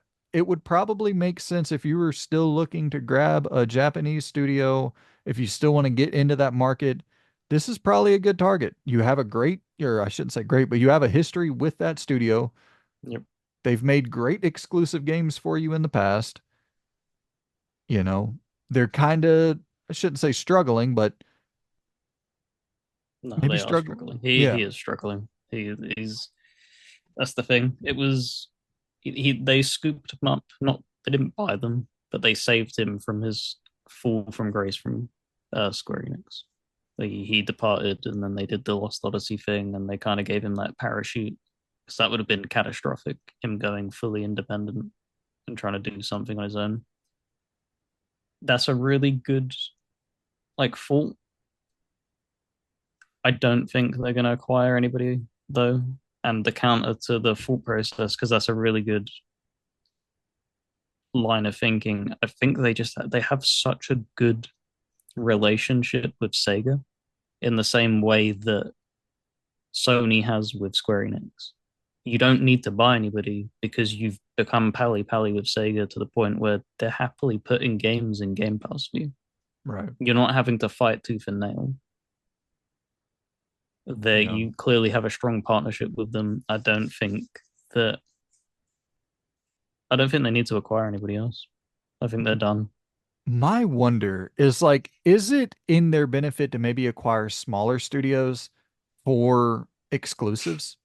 Like, if you want to put all the big stuff everywhere, but you want to have like some smaller reason to still go buy an Xbox for a more niche market, maybe it does benefit you to grab a couple smaller studios. And, yeah, that might You be wouldn't a have stretch. you wouldn't have shuttered Tango though, would you? You would have That's kept the name of that studio and just filled it with talent, even if it is a hollow shell. Because look at, it's not like EA threw BioWare to the side when a lot of their staff departed. You would just keep repopulating it. I think that's an excellent counterpoint, man. Number three, does Sony acquire a developer or publisher in 2025? Same thing applies. Three additional bonus points if you get it correct. So I think a couple months ago, this would have been a pretty safe prediction to go, yeah, they grab FromSoft through the Katakawa purchase. That's not happening. They are, I don't know if I think they have like 10% of Katakawa now. They own 10% of Katakawa. So I mean, they got some serious stake in the game, but they did not acquire Katakawa, nor did they acquire FromSoft. I I don't think they do. I'll be I honest. yeah, I don't think they do either. You see Japanese companies work differently. That's what they always kind of do. You see it in China as well.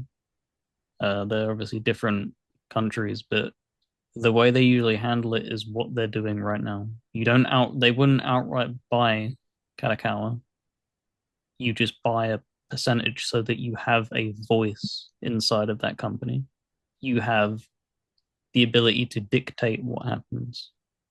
You don't have full control, but you're like, look, we're a platform holder, so that means we get a say in certain stuff.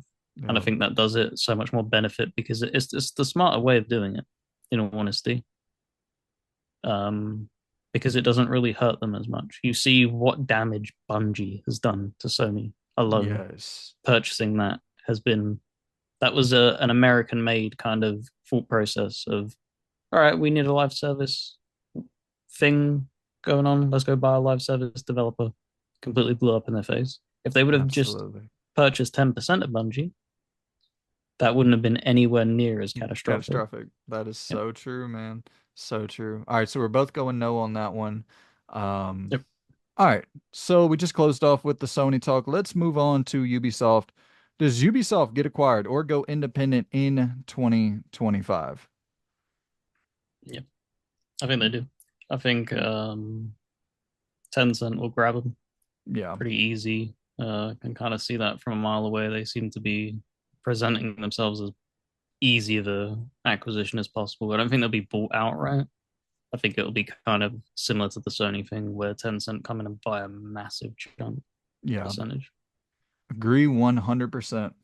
Um, does GTA 6 get delayed to 2026? Yep. Yep. Same. Same. Not much needs to be added on that one.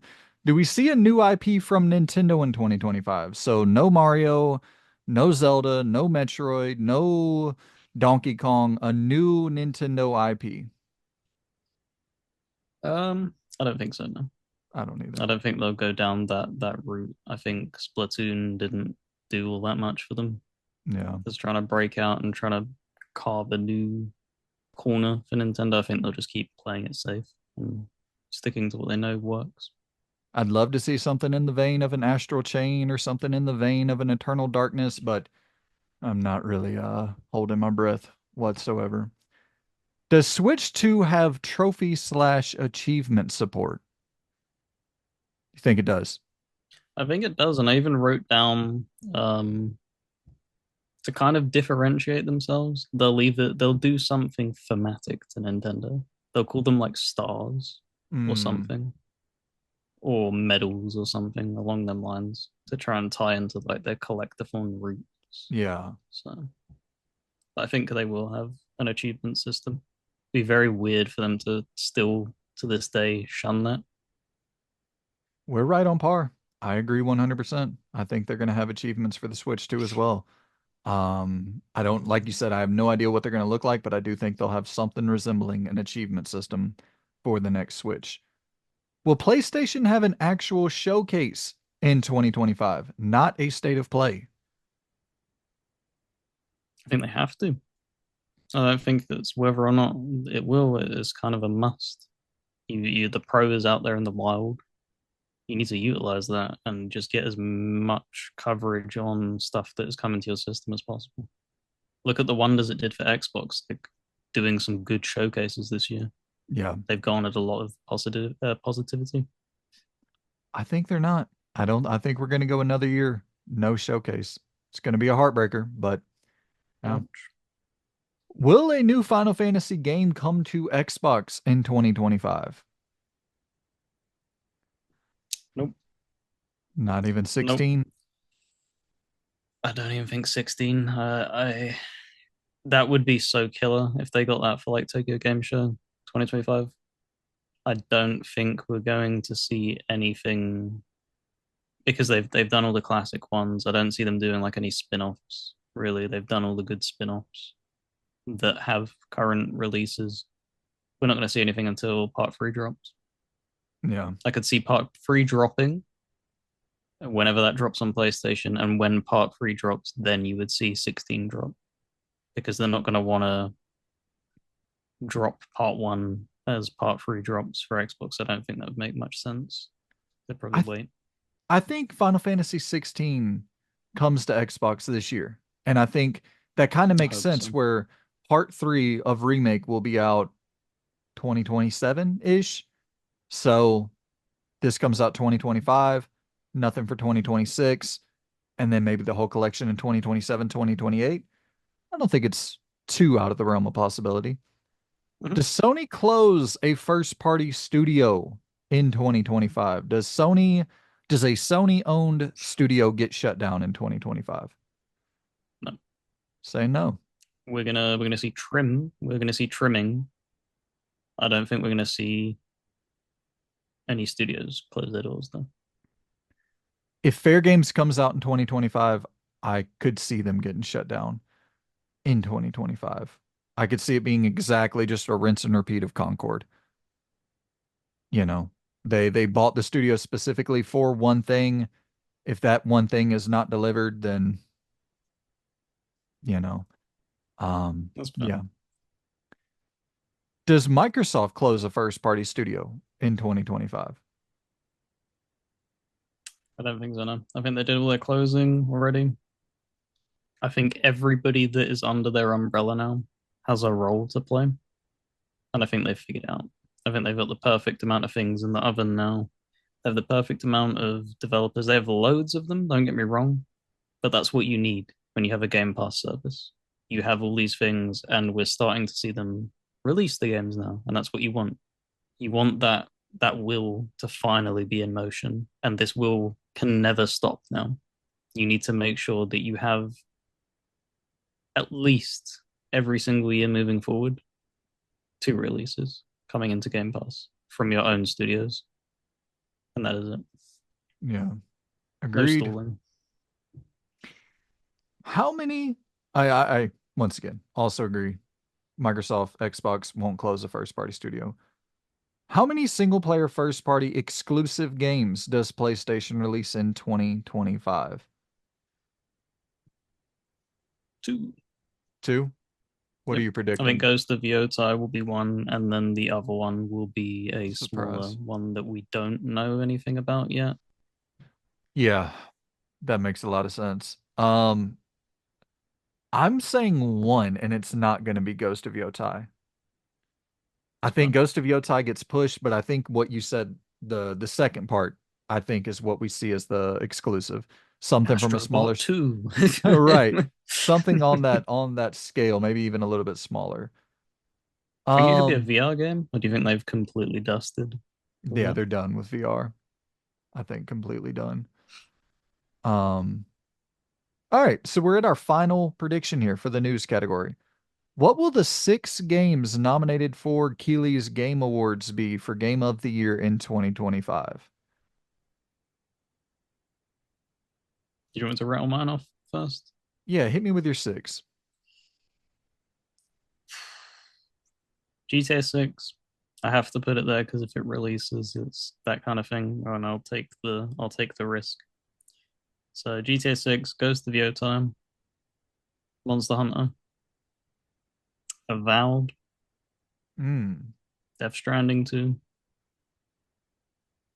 and this is a complete like they were already a few of them were kind of shots in the dark. This is a complete shot in the dark. Claire Obscure, if it's not a mess, is what I put. If this Yeah. thing comes out and revolutionizes a turn-based game from a Western thing, from a Western audience and Western market, that is it. That Yeah. would easily walk into that top six. I'm going Monster Hunter, Mm-hmm. New Mario, Claire Obscure Expedition 33, Metroid 4, Doom, and I'm really split on the 6th entry. I almost want to go Civ 7. I just feel like, oh man, I don't think they're gonna get. I don't think it would make Game of the Year though, if I'm being 100. And this is coming from a strategy, like not Yeah, I think them years of them even being uttered in contention are long gone. I'm gonna go Mafia. I'm gonna go Mafia the Old Country. Man, that would rock things so hard That would because be they've so had hype. such low scores, low concurrent players. That would be so great. That would be fucking fantastic, man. So I'm gonna go with a wish for my sixth slot there. Now we go on Mm-hmm. to our personal picks. These are for whatever the hell we want to predict, just random things that are not associated with any of the little tie-ins that I've added. I'll slot. I'm gonna go 2 for your 1 because I have 10 wrote down, and I think you said you had 5. Yep. So I'll shout out my 2 real quick. Mm-hmm. Dino Crisis reboot is revealed at the Game Awards. Not going to be a remake, but a full-blown reboot, allowing Capcom to take a different route, create new characters, just something within the Dino Crisis universe, but a reboot. Yep.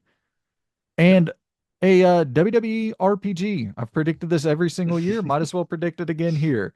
We know it's in development, or it was supposed to be in development. I want to see this thing. Gotta see this thing. So WWE RPG, Dino Crisis. So I put new Metro game announced because I Mm. can't remember if we've had. I know we had the VR thing. I don't know if they announced any other projects, Now we but know now there's is the one in the time. works, but Yeah. yeah, So I think we're gonna see a good chunk of that because it's nice. been what 2018 something correct 2018 2019 since Exodus. I It's been a think so. while. It feels it's been Yeah, it's been a hot many minute. many years. Like it's time to and they going places with that series. That isn't done. That feels like them first 3 games just feel like the opening chapter almost as to what they Yeah. want to tell. So, oh yeah, I got down Remedy being acquired fully in 2025. I think Remedy is getting acquired by somebody. no, I please. know. I hate it too, but they struggle, man. They struggle with meeting, certain sales and becoming profitable. Like I don't think Alan Wake 2, I think it just crossed into profitability recently. So, yeah. Remedy being acquired. I don't know by who, but Remedy, I feel like they're on the cusp of being acquired. And next up, I have we already talked about this, but yeah, Ubisoft. I think I think it's going to be the thing where Tencent goes in and buys the shares up. And even though they're not technically fully acquired by Tencent, Tencent controls pretty much all of the creative output from Ubisoft. So Remedy acquired, Ubisoft basically acquired while not being totally acquired. Perfectly linking into my number two. Beyond Good and Evil gets canned due to UB getting purchased by Tencent. They're gonna come in and then they're gonna be like, all right, Clearly, this isn't working, and we're not going to dump a ton of money for you to continue just walking in circles. Just can it and move on. Yeah. I it's hard to at this point it's hard to doubt that, unfortunately. My next one is that Xbox has its first down year in terms of June showcases. And my reasoning for this is we already know pretty much everything. If they find a way to give us more surprises, that'd be crazy, but we can expect we're going to see Fable 2 gameplay in a release date, Outer Worlds 2 gameplay in a release date. Blade we even know about. South of Midnight we know about. Clockwork Revolution we know about. Doom, like it's just perfect dark. I don't know what they could possibly do to surprise us. Psychonauts 3 maybe, but you know what I'm saying? Like they've kind of shown their cards, which is Yep. great. I mean the shit they have coming, I am very excited for. And this is a really out there one. The next generation Xbox console is revealed at the Game Awards 2025 with Gears of War E-Day revealed as a launch title. And we'll see gameplay of it at the Game Awards 2025. And I also think it will be launched as an exclusive. And the reasoning will be the game is too powerful to run on any other system. I think I never thought about that, where they're launching their new generation of systems early, supposedly. Yep. So So you can use technically, that as an excuse. Yep. yeah, that'd be a real easy way to get back to exclusives for just even if it's just a period of time to see Yep. if when I launch, okay, we're going to launch this new console. Let's see if we can really create a product that people really have to buy in for. And Gears of War E-Day is definitely a game that people will buy a system for. So this is a complete me pick. Not even sure you would have followed the news on this. So Football Manager 2025 moved to a new engine. Um, so it's been pushed back. Usually you'd see that launch in October and latest November. It's been pushed to March. Oh So wow. that's a massive setback. I think they're canning it, if I'm being honest. Ooh. I think they're going to can 2025 and just launch at 2026 and just aim for the usual October because it's going to be bad. If they release that March build, it's it just feels like it's going to be a complete dumpster fire of a game.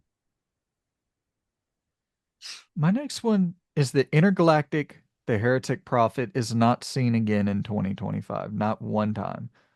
Not another trailer, not another anything for Intergalactic Heretic Prophet. Mm. And then Grand Theft Auto 6, talking about not being seen again for a while. I don't think we see the next trailer until June 2025 for Grand Theft Auto 6. And that's where we start to realize, yeah, even if they don't officially say it, that's a 2026 game. That's fair. That's fair. We get a deep look at Xbox's plans moving forward, and they're going to show exactly what it means, the whole thought process. And I think it's going to be blurring the lines between a console and a PC. I think they're going to morph that. They're going to completely change how, and this is going to be for either the better or worse for consoles. They may put something in motion that ends up screwing things up 10, 15, 20 years down the line for console gaming by doing this. But it's going to be that thing where they're going to morph it. It's going to just be something completely different. It's not going to be what we expect. It's not going to be a normal traditional console thing, and they're just going to shake things up big time. Yeah. How do you think that's going to go? Do you think it's going to be a positive reception, negative reception? Like Xbox, the core fan base, how do you think they'll react to it? I really don't know because a lot of people who are in the Xbox space, we just have learned to roll with the punches. If I'm being 100% honest, like it's Yeah. just something that you've invested so much money into it. You own so many digital titles. it feels almost like an obligation that, are you really going to jump ship to PlayStation? Like a lot of people aren't going to do that. They've dumped thousands into online libraries. So I think the only way that they could heavily scratch back something positive is if they utilize this where they're melding it together and then just having PC games just be accessible straight away. None of this, oh, it's released on PC and then you have to wait for a console port. That would be the thing that would give them the edge of the PlayStation. Is that PlayStation would then have to wait for a console. They would have to wait for a PC port to put on the PlayStation. So Yeah. I mean, I it's think that would be the biggest benefit.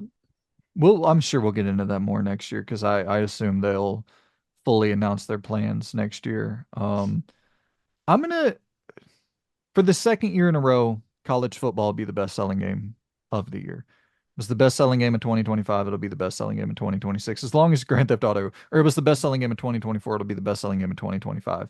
As long as Grand Theft Auto 6 doesn't come out, um, I don't think anything will. How many copies did it shift? I don't know. I'm not 100% sure. I can pull it up real quick. Why? I just have this feeling like still that Monster Hunter is just gonna absolutely dwarf. I think it's gonna do unreasonable amount of sales figures to the point where like it's gonna be like how like I know this is gonna be a success, but how the hell did you reach that ceiling? Yeah. Um, yeah, it doesn't say specific numbers. It just says best-selling sports game ever in the United Mm, States. So, yeah. I well, I'm gonna stick with it. yep. Um, and also Borderlands 4, we talked about it earlier. I don't think it's gonna be a critical darling whatsoever. I think it'll be like low sevens or so. I don't think it's going to affect the sales at all. I think it'll be a top 20 best-selling game despite the disastrous reception to the movie and possibly not the best reception to the game. I still think fans are going to eat it up. And this is my final one, yeah. Yep. Final one, every COD game that isn't available on Game Pass moves to Game Pass over the course of the whole year. Along, and this is kind of a little bit extra tagged on, which I didn't write down, but like Activision IPs can be bundled into that as well. Oh, okay. That are kind of just floating in the ether a little bit.